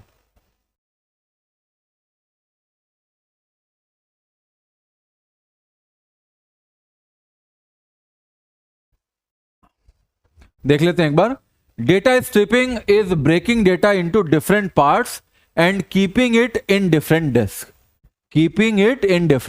पार्ट्स में डिवाइड करके डिफरेंट डिस्क में रखा जाता है। Like in the next diagram, the original data A is broken into A1 A2 A3 A4 A5 so on and keeping these piece of data in different disks, जैसे कि मैंने अभी आपके सामने एक्सप्लेन किया। In this manner it improves the performance because if you want to read A, कैसे performance increase करेगा ये? अगर आप A रीड करना चाहते हैं तो आप पैरेलल में, अगर कोई डेटा डिवाइडेड है मल्टीपल डिस्क के ऊपर, तो आप पैरेलल में डेटा को रीड और राइट कर सकते हो। Then you can read the data of A in parallel as the data is available on multiple disk in pieces. तो मल्टीपल डिस्क में अगर थोड़ा डेटा स्टोर है तो आप पैरेलल में उसके ऊपर काम कर सकते हैं। अगर पैरेलल, इसे ही बोलते हैं पैरेललिज्म अचीव किया जा सकता है इस तरीके से। पैरेललिज्म का मतलब है कि अगर इंडिपेंडेंसी ऑफ डेटा है, इंडिपेंडेंसी ऑफ इनपुट है, इंडिपेंडेंसी ऑफ आउटपुट है, अगर वो इंडिपेंडेंट टू ईच अदर हैं, तो आप मल्टीपल डिस्क के ऊपर मल्टीपल ऑपरेशन को, डिफरेंट ऑपरेशन को परफॉर्म कर सकते हो। इसे हम बोलते हैं operation performance in the parallel. In the same manner if you want to perform the operation of write on A, जैसे पहले रीड की बात थी, it can be written in different pieces in parallel. तो पैरेलल में आप multiple disc पे data होने की वजह से परफॉर्मेंस कैसे इंप्रूव होगी? पैरेलल में आप डेटा को रीड भी कर सकते हो और राइट भी कर सकते हो because of availability of data on different disk, different data on different disk. Throughput is high, obviously. Throughput का क्या मतलब है? हमेशा डिस्कस करते हैं work of unit in unit of a time, work total work done in unit of a time. तो throughput already increase होगा जब पैरेलल में एग्जीक्यूशन होगा, पैरेललिज्म अचीव होगा तो थ्रूपुट इंक्रीज होगा। रिलायबिलिटी है, बिल्कुल बात सही है, there is no duplication of data, hence the block once loss can not be recovered. इसमें रिलायबिलिटी इतनी नहीं है क्योंकि डुप्लीकेशन नहीं है डेटा का, इसमें रिलायबिलिटी उस लेवल तक नहीं है क्योंकि अवेलेबिलिटी तो है डेटा की मल्टीपल डिस्क के ऊपर, लेकिन क्योंकि रिडंडेंसी नहीं है तो जो डिस्क क्रैश हो जाएगी उसका डेटा लॉस हो जाएगा। तो रिलायबिलिटी का वो लेवल नहीं है जो अदर आपको रेड आर्किटेक्चर में टेक्नोलॉजी में मिलेगा। एडवांटेजेस क्या हैं? It is easy to implement, it utilises the storage capacity in better way. Disadvantage क्या है? A single drive loss can result in the complete failure of the system. अगर आपने data को पर्टिकुलर उसके अंदर डिवाइड किया है तो डिवाइड करने के बाद भी अगर एक डिस्क फेल हो जाती है तो हो सकता है कोई ना कोई डिपेंडेंसी उस डेटा की किसी दूसरे डेटा पे हो जो दूसरी ड्राइव के ऊपर स्टोर है। तो अगर एक ड्राइव लॉस हो जाती है, अगर डेटा लॉस होता है तो हो सकता है कुछ पैरेललिज्म अचीव हो जाए, लेकिन कुछ ना कुछ डिपेंडेंसी होने की वजह से आपका सिस्टम बिल्कुल ठीक तरीके से काम नहीं करेगा। It's not a good choice for a critical system. इसीलिए हम इस स्ट्रिपिंग मेथड को RAID zero architecture not we do not use, हम तो रिडंडेंसी को यूज करके रेड का यूज करते हैं। आगे देखें रेड 1, इसमें हम क्या करते हैं? इसमें मिररिंग करते हैं। उसमें हम क्या करते थे? स्ट्रिपिंग करते थे, ब्रेक करते थे डेटा को। यहाँ पे मिररिंग करते हैं, यानी कि पूरा का पूरा डेटा दूसरे डिस्क पे मिलेगा। A1, A2, A3, A4 जो यहाँ पे स्टोर है एज इट इज वो डेटा दूसरे डिस्क में आपको मिलेगा। This is totally redundancy of the data because we are using the concept of mirroring, not stripping. RAID 0 stripping दिमाग में सेट कर लीजिए, और रेड 1 डायग्राम बना दीजिए, स्ट्रिपिंग वर्ड लिख दीजिए, डायग्राम बना दीजिए, मिररिंग वर्ड लिख दीजिए, you will get the complete marks, full marks you will get. तो मिररिंग देख लेते हैं एक बार। At this level we keep the same copy of data on another disk, mirror image बना देते हैं। इट में इंक्रीज द कॉस्ट इंक्रीज करता है, लेकिन data is more important but in comparison to other memories it is inexpensive. It already we are using the hard disk, cache memory या main memory या register तो हम use कर नहीं रहे हैं जो कि एक्सपेंसिव कैटेगरी में आती है। हम क्या यूज कर रहे हैं? We are using the inexpensive disk. It does not consider the performance, it consider the security on data availability. इसका जो मेन जो थीम है मिररिंग की, वो पूरा का पूरा जो थीम है किसके ऊपर बेस है? डेटा की सिक्योरिटी की, डेटा की अवेलेबिलिटी के ऊपर, डेटा की रिलायबिलिटी के ऊपर है। Let's say if one disk is fail, still we can access the data because it is available with another disk. अगर एक फेल भी हो जाती है हमें तो दूसरे से वो मिल जाता है। तो this is the concept of mirroring in RAID 1. Nowadays companies keep a number of mirror images of the same data in the distributed mirror at different location geographically. Even मतलब अगर मेरे ऑफिस की मैं बात करूं तो मेरा डेटा जो है मल्टीपल लोकेशन पे हो सकता है। वो डेस्कटॉप पे भी है, लैपटॉप पे भी है, पेन ड्राइव में भी है, वो हार्ड डिस्क में भी है। तो हार्ड डिस्क को और जब मैं पेन ड्राइव को यूज़ कर रहा हूँ तो बात कर रहा हूँ इनएक्सपेंसिव की, और कहीं कहीं पे तो कुछ इंपॉर्टेंट डेटा है जो मल्टीपल हार्ड डिस्क के अंदर स्टोर है अगर डेटा बहुत ज़्यादा इंपॉर्टेंट है तो।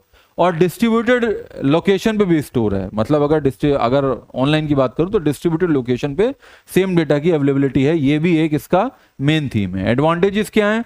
इट कवर्स कंप्लीट रिडंडेंसी है, टोटल रिडंडेंसी है, 100% रिडंडेंसी है। It can increase data security and speed. Disadvantage क्या है? थोड़ा एक्सपेंसिव है, और स्टोरेज कैपेसिटी क्या है? वो लेस है, क्योंकि आप सारा का सारा डेटा दूसरे डिस्क के ऊपर स्टोर करते हो।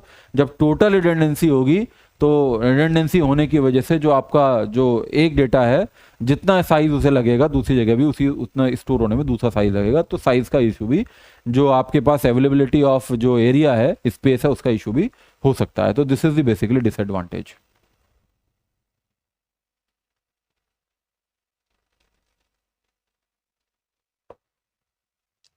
But overall, the main objective is to secure the data. So RAID 1 is perfect because we are using the concept of mirroring. RAID 1.0 or you can say 0.1. RAID 1 plus 0, RAID 1.0, RAID 0.1, same thing. अगर 1 plus 0 है तो यानी कि हम concept कौन सा use कर रहे हैं? पहला तो अगर 0.1 से शुरू करता हूँ, 0 है तो हम यूज कर रहे हैं कि जो इधर कुछ डिस्क हैं उसमें हम क्या कर रहे हैं, जो इंटरनली कर रहे हैं हम क्या करते हैं, जो 0 में करते हैं दैट इज स्ट्रिपिंग, और 1 का मतलब है हम क्या कर रहे हैं, मिररिंग कर रहे हैं।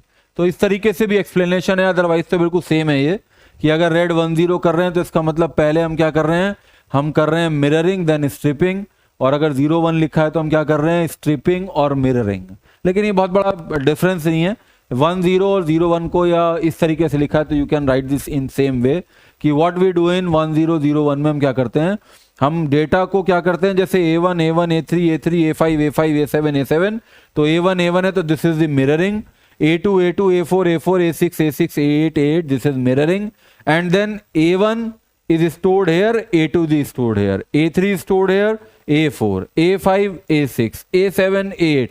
In this way we are using the both the concept mirroring as well as stripping concept, and this is known as, it is a combination of red 0 and red 1, mirroring plus stripping, and can be written as either by the 1-0 1 plus 0 0-1 0 plus 1, anything you can right. और ये diagram आपको exam में बनाना है कि RAID 1-0 में mirroring as well as stripping both the technology are being used. जैसे कि the actual data A is broken A1 A2 A3 and maintain copy of all pieces 2, it is also known as nested RAID. This technology is very useful nowadays, such as in email servers, web servers. It is being used to improve performance and to increase the data availability. Security is the main objective. The RAID 0 gives high performance and RAID 1 provides data security. तो red 1 is जो 0 है वो भी इसके अंदर available है जिससे performance increase हो रही है, और रेड 1 है जो सिक्योरिटी प्रोवाइड कर रहा है, रिडंडेंसी ऑफ डेटा प्रोवाइड कर रहा है। तो दोनों ही चीजें आपको रेड 1-0 में मिलती हैं। एडवांटेजेस क्या है, रिडंडेंसी है, परफॉर्मेंस है, और डिसएडवांटेजेस के बारे में we are using this redundancy and performance. Redundancy, it is device drive fail, data is still accessible. Redundancy आप ये बता सकते हैं कॉस्ट इंक्रीज होगी क्योंकि ultimately we are using mirroring, तो मिररिंग से क्या होगा, है तो हालांकि इनएक्सपेंसिव डिस्क, पर कॉस्ट का आप इसमें लिख सकते हैं कि it will be the disadvantage. Red 3 RAID 4 बहुत एक ही तरह से हैं, जिसमें स्ट्रिपिंग विद डेडिकेटेड पैरिटी का हम कॉन्सेप्ट का यूज करते हैं। मैंने ब्रैकेट में लिख दिया है striping with dedicated parity. Parity का मतलब समझिए क्या है, जैसे कि ये एक डिस्क है जिसके अंदर A1 A4 B1 B4, यानी कि A1 यहाँ, A2 यहाँ, A3 यहाँ, तो ये A को आपने स्ट्रिप कर दिया, A4 यहाँ, A5 यहाँ, A6 यहाँ, स्ट्रिपिंग। B डेटा है B1 B2 B3 B4 B5, यानी कि stripping with dedicated parity. Parity का मतलब है, पैरिटी को कुछ इस तरीके से समझिए, पैरिटी एक ऐसा कॉन्सेप्ट है जो आपको डेटा अगर लॉस होता है तो उसके बारे में, उस डेटा को अचीव करने में आपकी हेल्प कर सकता है, और डेटा को एक्सेस करने में, ये बताने में कि where the data has been lost, उस डेटा वो क्या था उसको बताने में आपका मदद कर सकता है। एक रूल हो सकता है, एक प्रोटोकॉल हो सकता है, दैट इज पैरिटी स्कीम। वैसे तो पैरिटी आपने कंप्यूटर ऑर्गेनाइजेशन में पढ़ा है कि एक्सक्लूसिव ऑर का यूज करके हम पैरिटी फाइंड आउट करते हैं, लेकिन यहाँ कुछ मैं इस तरीके से आपको समझाता हूँ। Suppose A1 was 10, A2 was 20, A3 was 30, ठीक है, तो इसकी पैरिटी में यहाँ क्या स्टोर करता हूं, A की parity disk 1 to disk 3 is, suppose मैं स्टोर करता हूं यहाँ पे 60, और सपोज ये डिस्क फेल हो जाती है, तो अगर ये फेल हो जाती है तो 20 प्लस 30 को ऐड करके 50 आएगा, 60 माइनस 50 करके इट विल बी 10। अगर सपोज ये फेल हो जाती है तो 10 और 30 को ऐड करके 40 आएगा, 40 में से आप 60 माइनस 40 करेंगे तो इट विल गिव 20। तो बेसिकली एक तरीका है, ये तो एग्जाम्पल है, एक तरीका है, पैरिटी मेथड है। डेडिकेटेड पैरिटी का क्या मतलब है, dedicated parity for each data, for each database. A के लिए पैरिटी, इस पर्टिकुलर इसके लिए पैरिटी 4 to 6 के लिए, इसकी B parity for 1 to 3, B के लिए parity from 4 to 6।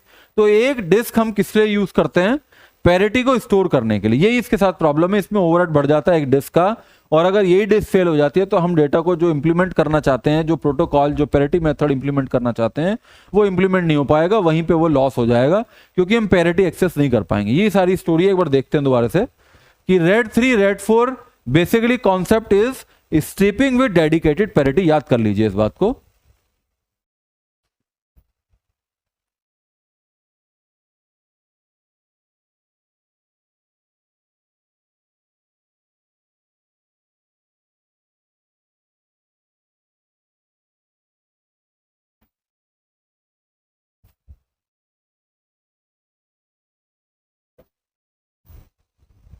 RAID 3 is a type of RAID configuration that uses stripping with dedicated parity.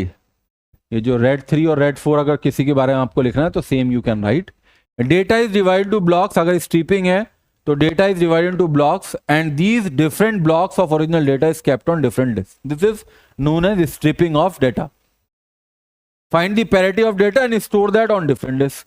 फिर जब आप डेटा को स्टोर करने के बाद डिफरेंट डिस्क पे फिर उसकी पैरिटी फाइंड आउट कीजिए और उसे अलग डिस्क पे स्टोर कर दीजिए. Data is striped at the byte level across multiple disk with one disk dedicated to storing parity information, जिसमें से एक disk dedicated to storing the parity information. Dedicated parity के साथ एक डिस्क को यूज करेंगे. Parity is the form of error checking. What is parity? Parity is the form of error checking, जैसे मैं अभी एक्सप्लेन कर रहा था, that helps reconstruct data in case one of the disk is fail. ये केवल एक ही डिस्क अगर फेल होगी तो ही पता कर पाएगा. जैसे मैं ये बता रहा हूं कि सपोज अगर ये फेल हो जाती है तो 20 + 30 डेटा कोड जोड़ने के बाद जो पैरिटी के अंदर जो रूल स्टोर है, जहां पे स्टोर है कि suppose data total data is 60, तो 60 - 50 करके यू विल गेट 10. तो ये अगर कोई एक फेल होगी तभी ये काम करेगा, अदरवाइज ये काम नहीं करेगा. पैरिटी का मतलब parity is the form of error checking that helps reconstruct data in case of one of the disk fails. The parity information is calculate using an XOR operation. मैं भी बता रहा था कि पैरिटी आपने पढ़ा होगा, एक्सक्लूसिव OR का यूज करके करते हैं. And it is stored on the dedicated parity disk. This is the example which we have discussed. If one disk is failed the data can be recovered from the parity. अगर कोई एक disc fail हो जाती है तो parity का use करके जो हमने रूल बनाया उसके अकॉर्डिंग हम डेटा को एक्सेस कर सकते हैं.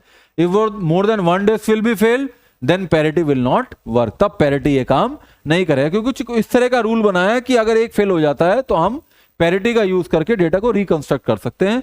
All parities are stored on one disk. This is the problem. सारी जो पैरिटी हैं वो किस पे स्टोर है? वो एक ही डिस्क के ऊपर स्टोर है. This is the problem. Bottleneck हो गया. Write operation in any disk will require modification on disk containing the parity. अगर जैसे मैं इसमें कुछ वैल्यू का चेंज करता हूं, या इसमें करता हूं या इसमें करता हूं, तो इसे चेंज करना पड़ेगा. इनमें से किसी में करता हूं तो इस पे चेंज करना पड़ेगा. इनमें से किसी में करता हूं तो राइट ऑपरेशन इसके ऊपर परफॉर्म करना पड़ेगा. This is the bottleneck situation. On a parity more pressure on a single disk. एक ही डिस्क के ऊपर पूरा प्रेशर आ जाएगा. Performance read performance generally good because data can be read from multiple disk. लेकिन अगर राइट की बात करूं, this can be a bottleneck because every write operation requires updating the parity disk which can slow down the process due to the need of the read existing data and the parity then calculate and write new parity. अगर read की बात करता हूं तो okay है, लेकिन अगर right performance की बात करता हूं तो किसी एक डिस्क के ऊपर अगर डेटा को इंप्रूव करता हूं, मॉडिफाई करता हूं, तो पैरिटी को आपको बार बार इंप्रूव करना पड़ेगा, जिससे कि पैरिटी उस तरह का रहे कि आप डेटा को रिकंस्ट्रक्ट कर सको. तो this is the problem with this architecture.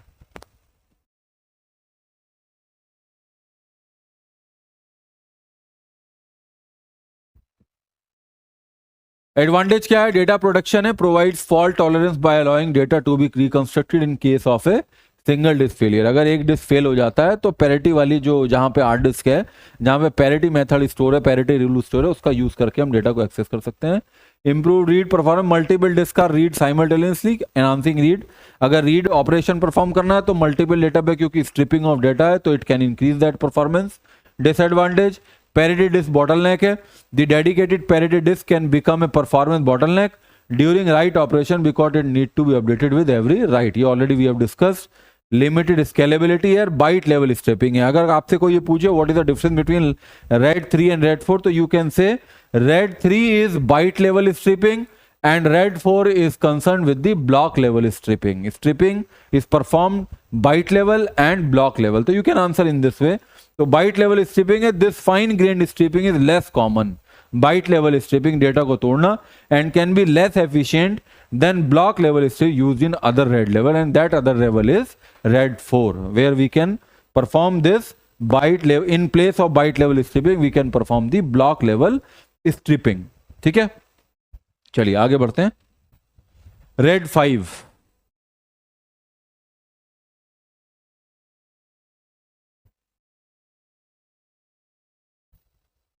देखिए मैंने पहले ही लिख दिया. RAID 4 और 3 का मतलब था स्ट्रिपिंग विद डेडिकेटेड पैरिटी. यहां पे इसका मतलब क्या है? Striping with distributed parity. नाम से ही समझ में आ रहा है कि पैरिटी एक डिस्क पे ना स्टोर करके अलग अलग डिस्क पे आपको स्टोर करना चाहिए, क्योंकि अगर यही एक पे सारा स्टोर करोगे और वही डिस्क फेल हो जाता है तो आपका पूरा सिस्टम फेल हो जाएगा। लेकिन अगर अलग अलग यानी कि डिस्ट्रीब्यूटेड पैरिटी स्टोर करोगे तो अगर कोई डिस्क फेल भी होती है तो सारा सिस्टम आपका ब्रेकडाउन नहीं होगा, किसी एक पर्टिकुलर पैरिटी के ऊपर ही इफेक्ट पड़ेगा, किसी एक पर्टिकुलर डेटा के ऊपर परफेक्ट पड़ेगा।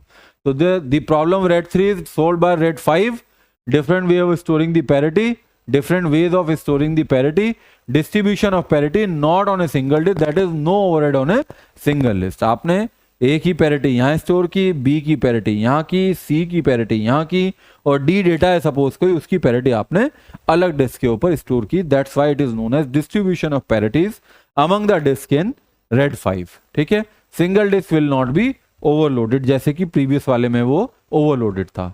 Data protection can tolerate a single disk failure without data loss. ठीक है, improve read performance same. Efficient use of disk space, बिल्कुल ठीक है। डिसएडवांटेज क्या है? Rebuild time. If a disk fails, rebuilding the array that is reconstructing the lost data on a new disk can be time consuming and impact performance. And write performance तो same problem है कि अगर आप किसी एक को right करते हैं डिस्क को, तो उसकी पैरिटी को मॉडिफाई करने के लिए आपको बार बार उस डिस्क पे जाना पड़ेगा where the parity of that particular database is stored. Now next is, and this is the last, that is RAID 6।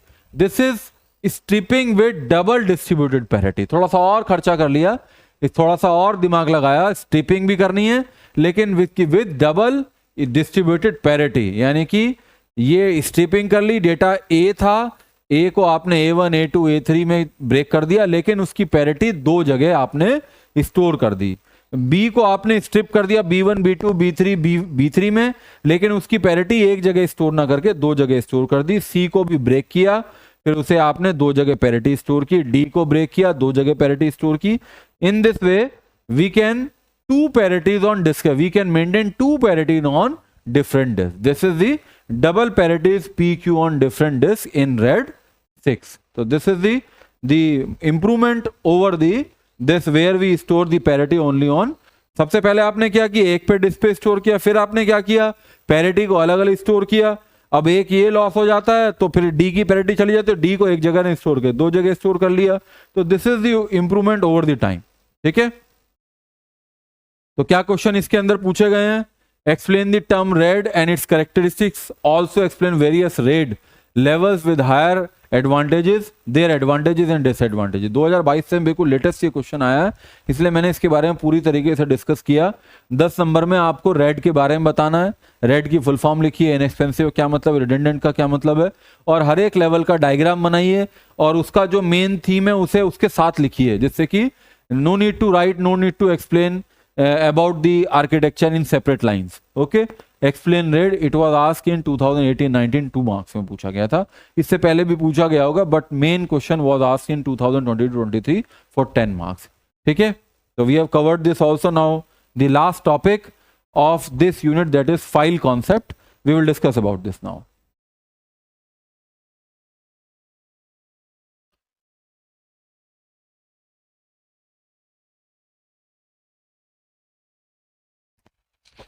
We always discuss that, जब भी आपके सामने फाइल का नाम आए, फाइल वर्ड आए, तो हमेशा हमें समझना चाहिए we are talking about the hard disk, we are talking about the permanent disk. Why? क्योंकि जो भी आप, जैसे आप ऑपरेटिंग सिस्टम आपके पास है, विंडोज है, आप जो भी कुछ काम करते हो, जो डेटा स्टोर करते हो, जो भी फोल्डर बनाते हो, उसके अंदर हम क्या बनाते हैं, फाइल बनाते हैं। फाइल की फॉर्म में ही डेटा स्टोर होता है। फाइल में डेटा टेक्स्ट भी हो सकता है, फाइल के अंदर रोज और कॉलम की फॉर्म में भी हो सकता है, फाइल में बाइट भी हो सकती हैं, बिट्स भी हो सकती हैं, किसी भी तरह का डेटा हो सकता है, लेकिन ultimately the data will be stored in the form of files. That's why we are going to discuss this concept, that is what is known as file concept. Computers can store information on several different storage media such as magnetic disk, magnetic tapes and optical disk. This is all secondary storage devices, auxiliary storage, auxiliary memories. The operating system extracts from the physical properties of its storage devices to define a logical storage unit that is known as file. What is file? Files are mapped by the operating system onto the physical devices. यानी कि file की form में ही actual physical memory में जो data store होता है, that is stored in the form of files. These storage devices are usually non-volatile, permanent होती हैं, non-volatile होती हैं, so the contents are persistent through power failures and system reboot. System आपका of हो जाए, आपको रीबूट करना है, but your data will be saved permanently in secondary storage device because this is non volatile in nature. What is file? A file is a named collection of related information that is recorded on secondary storage. File क्या होता है?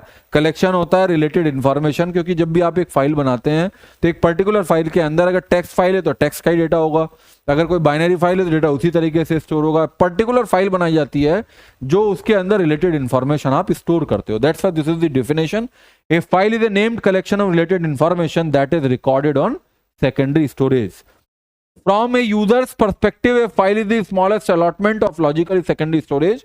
That is, data cannot be written to secondary storage unless they are within a file. Logical view है user के सामने क्या है कि अगर आपको कुछ भी डेटा राइट करना है तो that will be written in the form of files. अगर सेकेंडरी पे कुछ भी लिखना है तो यूजर क्या समझता है कि मुझे कुछ भी लिखना है फाइल की फॉर्म में लिखना है। Collection of file is known as file directory. बहुत सारी फाइल मिलकर क्या बनती हैं? File directory. उस कॉन्सेप्ट को कहते हैं for example folder in Windows operating system. जैसे कि आप अपना फोल्डर बनाते हैं, उसके अंदर बहुत सारी फाइल होती हैं, that is basically known as file directory.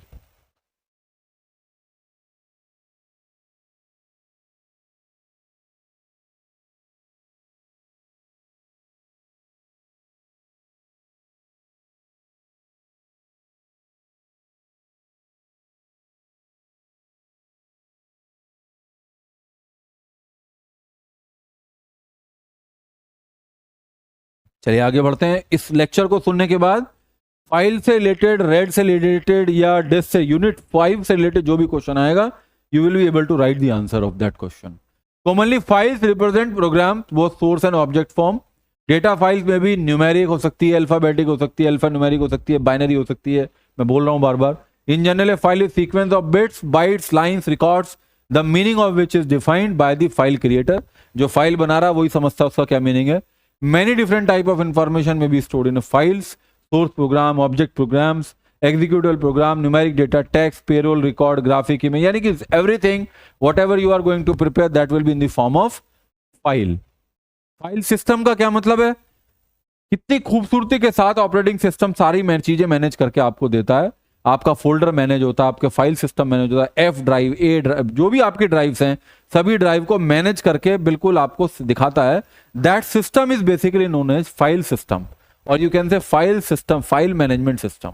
File को मैनेजमेंट वाला जो सिस्टम है, it is the responsibility of the operating system. जितने भी मैनेजमेंट के काम है, resource management, file management, data management, input management, output management, कुछ भी मैनेजमेंट है, that is overall responsibility of the operating system. In the same manner file management की जिम्मेदारी भी किसकी है?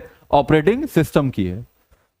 फाइल जो स्ट्रक्चर है, टेक्स्ट फाइल हो सकती है, अभी बात की हमने, सोर्स फाइल भी हो सकती है, ऑब्जेक्ट फाइल भी हो सकती है, एग्जीक्यूटेबल फाइल भी हो सकती है। इन सब के बारे में आपने सुना है। सी का प्रोग्राम लिखते हैं तो आप एक सोर्स फाइल होती है, फिर वो किस में कन्वर्ट होती है? ऑब्जेक्ट फाइल में, और फाइनली वो किस में, जब एग्जीक्यूट होती है तो किस में कन्वर्ट होती है? एग्जीक्यूटेबल फाइल बन जाती है। फाइल के एट्रीब्यूट्स, ये आपके एग्जाम में क्वेश्चन पूछा जा सकता है। बहुत आसान सा क्वेश्चन है, बहुत आसान आपका आंसर है इसका कि फाइल के कौन से एट्रीब्यूट होंगे। उसका फाइल का हमेशा नाम होता है। फाइल में हमेशा आप एक्सटेंशन से समझ जाते हैं, जैसे डॉट सी है तो सी का फाइल है, सीपीपी है तो C++ का है, डॉट डॉक है तो डॉक की फाइल है, यानी कि वर्ड की फाइल है, एक्सेल है। तो इस तरीके से आप समझते हैं किस डेट में बना था, क्या टाइप है, दिस इंफॉर्मेशन नीडेड फॉर दो system that support different types.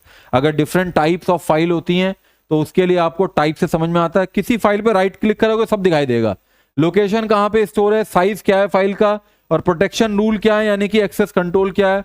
उसमें रीड परफॉर्म कर सकते हो, राइट परफॉर्म कर सकते हो, ऑनर का है, तो ये सारे भी प्रोटेक्शन रूल्स उसके साथ। किस टाइम बना, किस डेट बना, और हमेशा यूजर का जो एक आइडेंटिफिकेशन, नाम तो होगा ही, लेकिन जैसे ही यूनिवर्सिटी में कोई बच्चा एनरोल होता है तो नाम के साथ साथ यूनिवर्सिटी से रोल नंबर देती है या ऐसे एनरोलमेंट नंबर देती है। इसी तरीके से आईडी जनरेट होती है जब एक फाइल मेमोरी के अंदर स्टोर होती है। तो ये क्वेश्चन आ सकता है 2 या 5 नंबर का, what are the file attributes, या लॉन्ग क्वेश्चन का पार्ट हो सकता है, फाइल क्या होता है, फाइल के एट्रीब्यूट क्या है। तो you will write like this.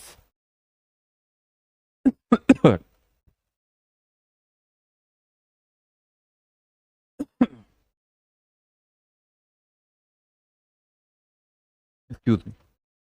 Various operations associated with file.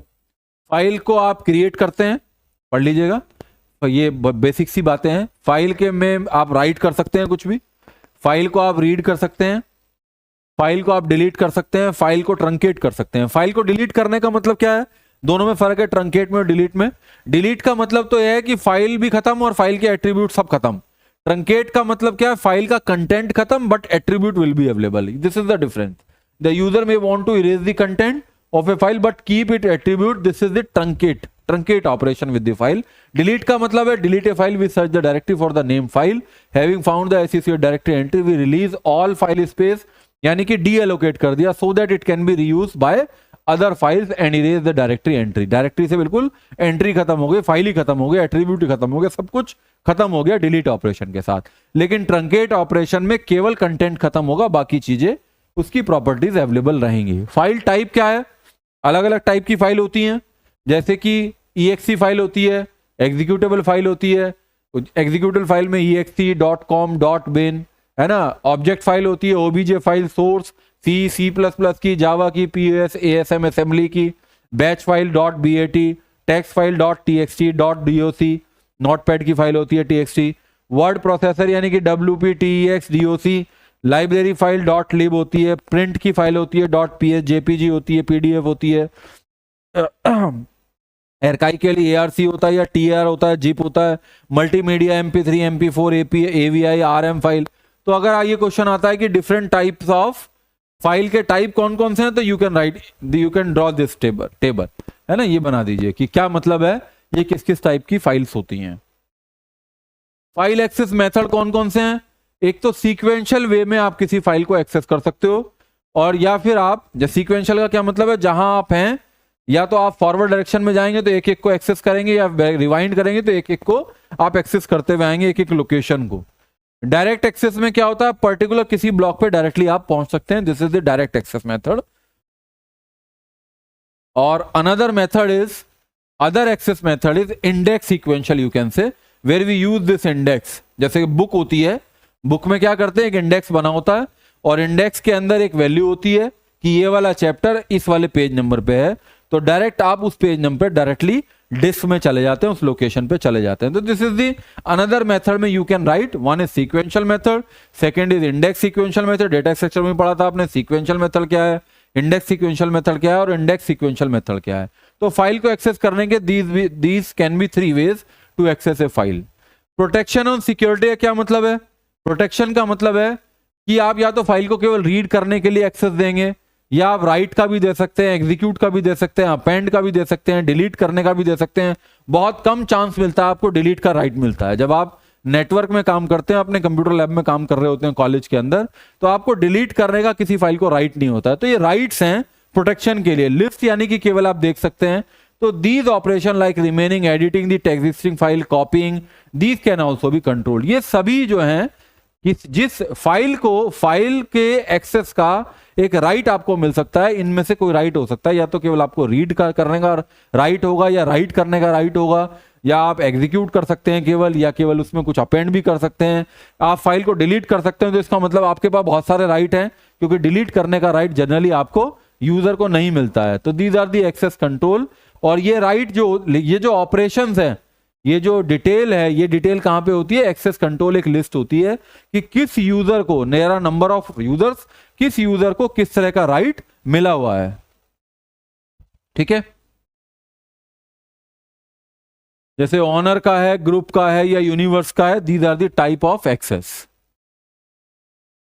File directory structure, ये क्वेश्चन आपके एग्जाम में आता है।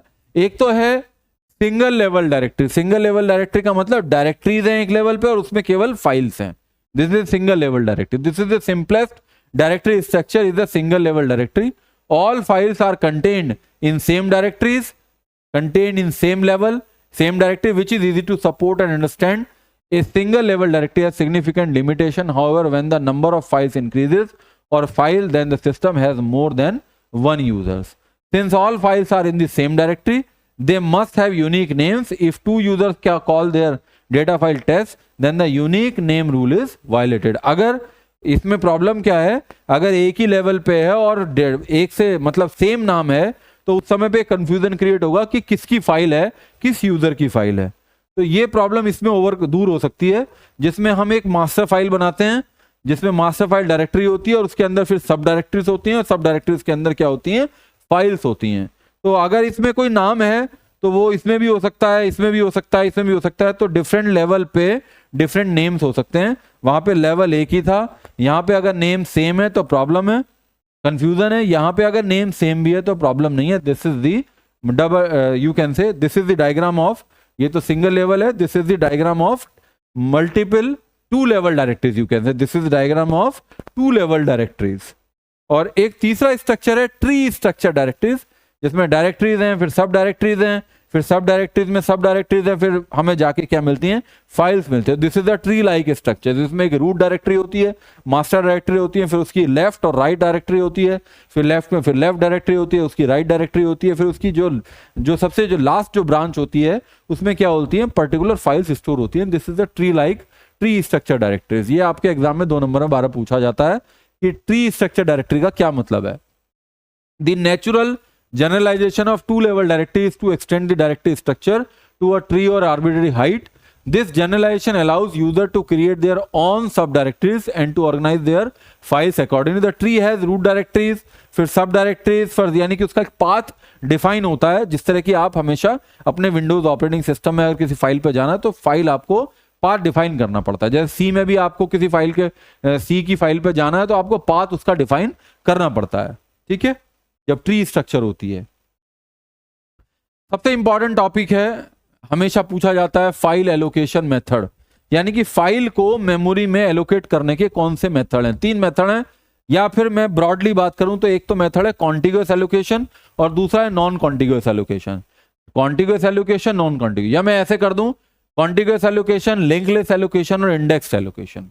तो एग्जाम में 3 आपको लिखना है, कॉन्टिग्यूअस एलोकेशन, लिंकलेस एलोकेशन और इंडेक्स एलोकेशन। कॉन्टिग्यूअस एलोकेशन में क्या होता है, कॉन्टिग्यूअस एलोकेशन के अंदर जैसे कि this is the contiguous allocation, ये डिस्क है, डिस्क कॉन्टिग्यूअस एलोकेशन में क्या होगा कि सपोज आपको एक डेटा है, सपोज D1 है और वो 2 से शुरू होता है, स्लॉट नंबर 2 से, यानी कि डिस्क नंबर 2 से स्टार्ट होता है, डिस्क नंबर है 0 1 2 से स्टार्ट होता है, साइज भी उसका 2 है।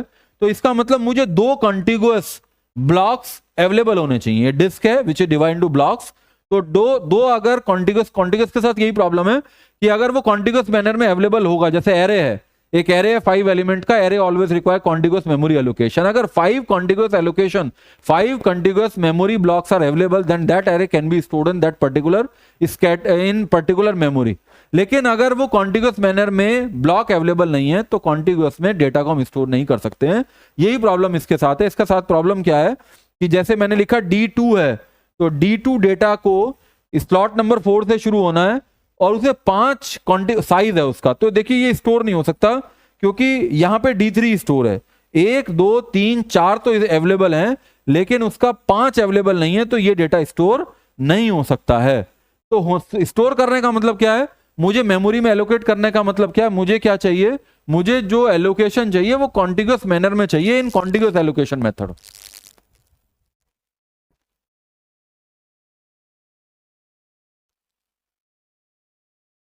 चलिए देखते हैं एक एक करके। File allocation method, the allocation method define how the files are stored in the disk. Allocation method का क्या मतलब है कि जो हमारी फाइल्स है मेमोरी के अंदर कैसे स्टोर होंगी। There are 3 main disk space और file allocation method, one is contiguous, second is linked list, third one is index. इस तरीके से समझिए। इसी तरह से एग्जाम में आता है कि कॉन्टिग्यूअस के बारे में, लिंकलेस के बारे में, इंडेक्स एलोकेशन मेथड क्या है उसके बारे में बताइए। क्या पर्पज है, एफिशिएंट डिस्क स्पेस यूटिलाइजेशन, और दूसरा है fast access to the file block. इस तरीके से फाइल को स्टोर करना है मेमोरी के अंदर सेकेंडरी में कि एफिशिएंट यानी कि डिस्क प्रॉपर्ली यूज। जैसे कॉन्टिग्यूअस में एलोकेशन प्रॉपर नहीं है, कॉन्टिग्यूअस मेमोरी एलोकेशन में मेमोरी स्कैटर्ड फॉर्म में जगह जगह अवेलेबल होती है, लेकिन क्योंकि जितना रिक्वायरमेंट एक साथ कॉन्टिग्यूअस चाहिए उतना अवेलेबल नहीं होता, तो मेमोरी जो है वो एलोकेट नहीं हो पाती है। तो यही बात कहना चाह रहे हैं, the main idea behind these methods is to provide efficient disk space utilization and second is fast access to the disk block. सबसे पहला मेथड है contiguous. In this scheme each file occupies a contiguous set of blocks on the disk.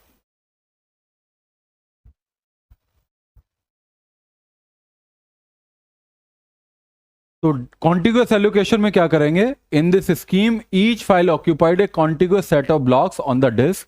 For example if a file require n blocks, जैसे मैंने बताया किसी file को अगर 5 block चाहिए and is given a block b, n block चाहिए लेकिन उसे b ब्लॉक दिया as the starting location, then the blocks assign to the file will be b, b+1, b+2, b+n-1 तक। क्योंकि पहला क्या है, अगर n ब्लॉक चाहिए, सपोज 5 ब्लॉक चाहिए और मैंने कहा 4 से शुरू होना है, तो 4, चौथा, 5वां, 6ठा, 7वां, 8वां उसे कॉन्टिग्यूअस मैनर के अंदर ही चाहिए, कॉन्टिग्यूअस मेमोरी एलोकेशन स्कीम के अंदर। This means that given the starting block address and the length of the file in terms of the block required we can determine the blocks occupied by the file. जैसे कि इसमें हमने क्या किया था कि जहां से शुरू करना, कितना नंबर ऑफ ब्लॉक चाहिए किसी एक पर्टिकुलर को। Length of the file, length of the allocation, the directory entry for a file with contiguous allocation contains address of the starting block and length of the allocated portion. हम क्या करते हैं, पहले हम क्या करते हैं, ये दिया मैंने 2 और उसका लेंथ कितना है यानी कि साइज कितना है। एडवांटेजेस क्या है, both the sequential and direct access are supported by this allocation method. और for direct access the address of the kth block, यानी कि आपको कि इस पे अगर जाना है, सपोज जैसे कि ये लिखा हुआ है, सपोज जैसे ये लिखा है कि आपको इस डेटा के लिए कौन से ब्लॉक पे, इस जैसे ही आप यहां पहुंच गए, डेटा D1 आपने एक्सेस करना शुरू कर दिया, तो D1 का कौन सा ब्लॉक, कौन सा कैरेक्टर या फिर आप कौन सा डेटा एक्सेस ब्लॉक एक्सेस करना चाहते हो, डायरेक्टली आप उस kth ब्लॉक पे जा सकते हैं। बोथ दिस, ये for direct access the address of the kth block of the file which start at block B can easily be obtained by as B+K, यानी कि B का मतलब है कहां से शुरू होता है और प्लस K कर दो, चौथे के चौथे पे जाए तो 4 में 4 जोड़ देंगे तो 8वें पे पहुंच जाएंगे। और क्योंकि ये ऐसा क्यों कर पा रहे हैं, क्योंकि दिस इज डायरेक्ट क्यों कर पा रहे हैं इसमें, क्योंकि this is contiguous allocation, direct यहीं पे कर पाएंगे। ये जो कॉन्टिग्यूअस है, ये डायरेक्ट की जो फैसिलिटी है, डायरेक्ट किसी ब्लॉक को एक्सेस कर रहा है, this facility we available with only contiguous allocation.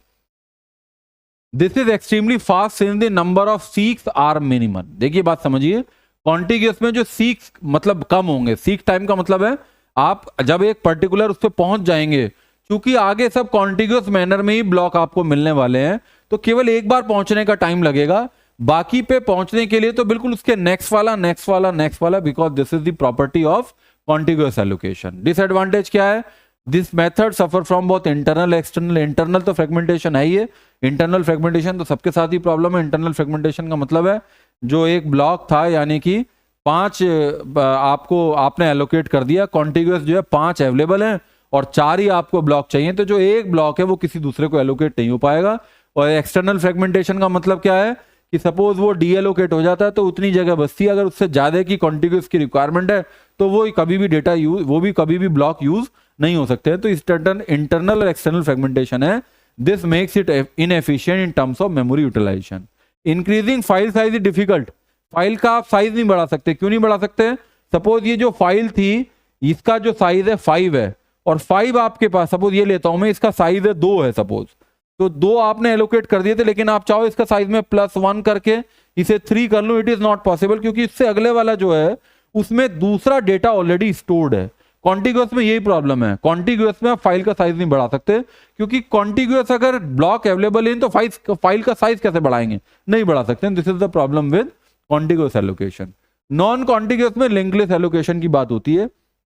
Link list में क्या करते हैं, हमें यह पता होता है कि जो मेमोरी अलग अलग स्कैटर्ड फॉर्म में अवेलेबल है, जो कॉन्टिग्यूअस मैनर में स्टोर यूज नहीं हो पाती है, यूटिलाइज नहीं हो पाती है, वो लिंक लिस्ट मेथड में यूज हो जाती है। कैसे यूज हो जाती है, हमें यह पता है कि पहला जो डेटा है वो 9 से शुरू है और लास्ट हमारा कहां होगा, 25 पे होगा। तो 9 के पास जैसे ही आप जाएंगे तो 9 के पास 2 इंफॉर्मेशन होगी, एक तो वो डेटा अवेलेबल होगा उस ब्लॉक के अंदर, और इस 9 को यह भी पता होगा कि नेक्स्ट वाला जो ब्लॉक है वो कौन सा है।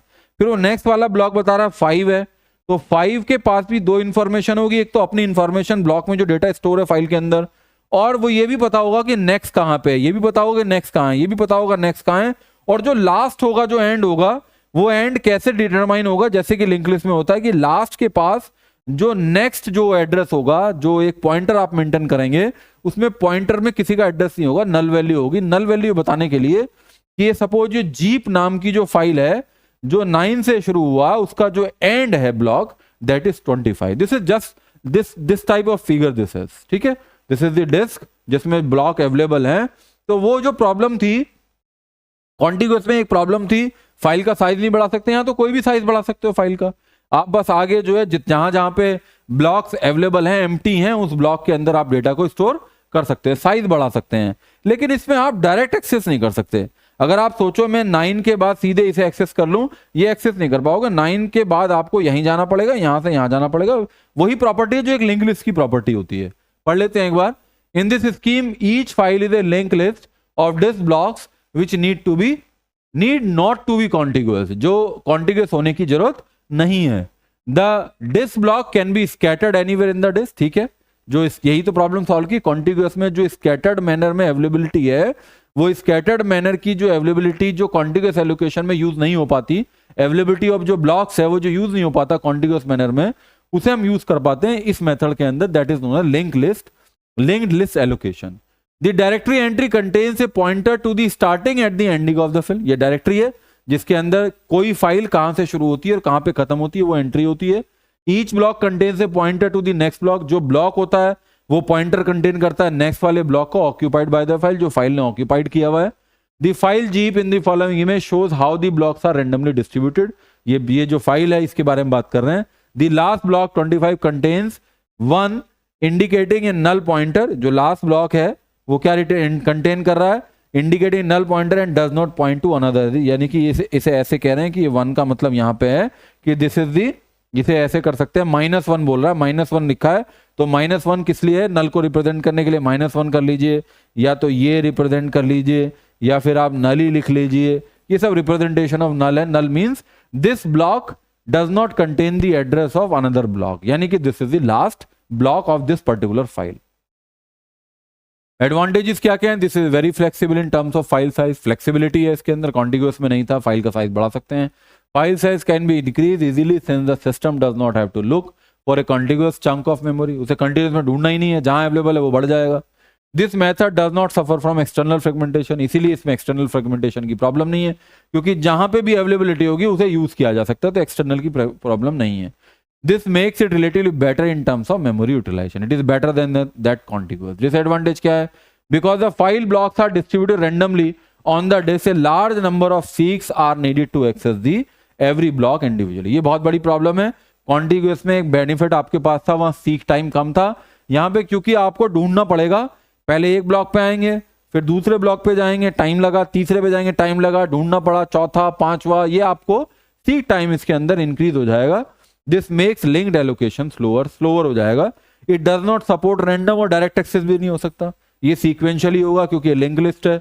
We can not directly access the block of a file. Contiguous में कर सकते थे क्योंकि एक पर्टिकुलर आप लोकेशन पे पहुंच गए और उस फाइल के जो सारा डेटा होगा वो कॉन्टिग्यूअस मैनर में पर्टिकुलर जो कॉन्टिग्यूअस ब्लॉक है उसके अंदर ही स्टोर होगा, तो वहां सीक्वेंशियल वहां डायरेक्टली आप किसी ब्लॉक पे जा सकते थे प्लस करके कि अगर मुझे इस फाइल का 5वां ब्लॉक देखना है, इस फाइल का जो 5वां ब्लॉक है, तो फाइल के पहले पे पहुंचिए, प्लस कर लीजिए, आप पर्टिकुलर उस kth ब्लॉक पे पहुंच जाएंगे। यहाँ that facility is not available here. We can not directly access the block of a file.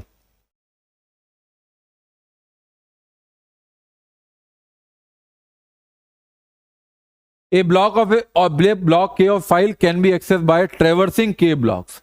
अगर आप किसी kth ब्लॉक पे जाना चाहते हैं तो आपको सारे ब्लॉक सीक्वेंशियली ट्रेवर्स करने पड़ेंगे from the starting block of the file by block pointer, यानी कि सीक्वेंशियल वे में ही हो सकता है, डायरेक्ट नहीं हो सकता। Pointer required in the link list allocation incur some extra overhead. Pointer maintain करने पड़ेंगे तो ओवरहेड ऑब्वियसली इंक्रीज होगा। This is about the link list allocation. Third one is index allocation where we use the index file. This is the, यहां पे हमें क्या मिलता है, डायरेक्टरी है। इंडेक्स एलोकेशन का मतलब है इंडेक्स, यानी कि 19, और फिर 19 के पास क्या होगा, सारी इंफॉर्मेशन होगी कि कौन कौन से ब्लॉक कहां पे स्टोर है। जैसे कि बुक होती है, इंडेक्स होता है, तो 19 को मालूम है where the 10 is stored, where 9, where 17, where this is the index allocation. In this scheme a special block known as the index block contain the pointer to all the blocks occupied by the file. उसके पास सारे address होते हैं जहां जहां store है।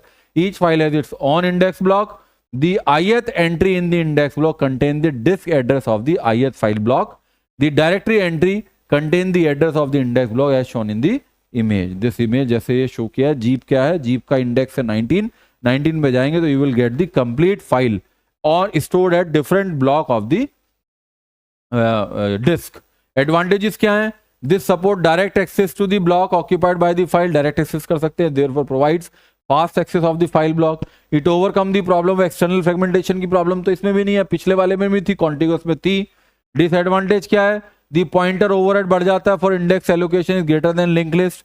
The very small file, for very small file से file that expend only 2-3 blocks, the index allocation would keep one entire block, एक इंडेक्स पूरा मेंटेन करना पड़ेगा for the pointer which is inefficient to the terms of memory utilization. यानी कुछ फायदे हैं तो कुछ ना कुछ नुकसान भी हैं। तो दीज आर द 3 मेथड्स। क्या क्वेश्चन पूछे जाते हैं इंडेक्स से? देखिए 22-23 में 2 नंबर का क्वेश्चन पूछा गया, explain various operation associated with file, already we have discussed. 22-23 में 2 नंबर का पूछा गया, ट्री लेवल डायरेक्टरी स्ट्रक्चर के बारे में बताइए। 3 मैंने बताए थे, 1 level, 2 level and three level, we have discussed. 22-23 में 21-22 में 10 नंबर का क्या क्वेश्चन आया है? Explain the concept of file system management, we have discussed. Also explain various file allocation and file access mechanism in detail. 3 method है file allocation के, तीनों के बारे में पूछा गया है। 21-22 में पूरा 10 नंबर का है, explain in detail about the file system protection and security, हमने डिस्कस किया था, 2 पीपीटी थी उसकी। 21-22 में 10 नंबर का, 18-19 में 7 नंबर का, write short note on the following file system protection and security, we have discussed. Link list allocation method, we have discussed there are 3 methods in which one method is linked file allocation method। ठीक है, तो we have completed। और भी question है इसी तरीके से, directory system 18-19 में पूछा गया है, ये फाइल और उसके ही क्वेश्चन है। देखिए files and explain the access method of file, linked contiguous index method क्या है, which allocation is minimize the amount, different directory file में क्या डिफरेंस है 2 नंबर में, फाइल ऑर्गेनाइजेशन एक्सेस मैकेनिज्म क्या है 10 नंबर में। तो ये सारे क्वेश्चन जितने भी आ चुके हैं 2015 तक फाइल के बारे में, जो अभी हमने बिल्कुल लास्ट जो हमारा टॉपिक था, जो रेड के बाद हमने डिस्कस किया, file directory, file allocation method, उसे देखिए कितने सारे क्वेश्चन पूछेंगे। तो ये जो यूनिट नंबर 5 है, ये कंपैरेटिवली दूसरी यूनिट से छोटी यूनिट है और इसके अंदर आपको 100% एक न्यूमेरिकल और एक थ्योरी मिलेगी। न्यूमेरिकल मिलेगा डिस्क एलोकेशन मेथड का, जो डिस्क शेड्यूलिंग का जो क्वेश्चन है वो मिलेगा, जो 6 तरह की हमने शेड्यूलिंग एल्गोरिथम यूज किए हैं, डिस्कस किए हैं। और एक फाइल से, जो लास्ट का रेड से, फाइल से, एलोकेशन मेथड से एक थ्योरेटिकल क्वेश्चन मिलेगा। ठीक है, तो लगभग ये 2 आवर्स में we have completed, in 1 shot we have completed the unit number 5। आप इस पूरी यूनिट के जितने भी टॉपिक मैंने आपको बताए हैं बहुत अच्छे से पढ़ लीजिए, ध्यान से पढ़ लीजिए, इसी में से आपको क्वेश्चन आपके मेन एग्जाम के अंदर, यूनिवर्सिटी एग्जाम में मिलेंगे। ठीक है, all the very best, thank you very much.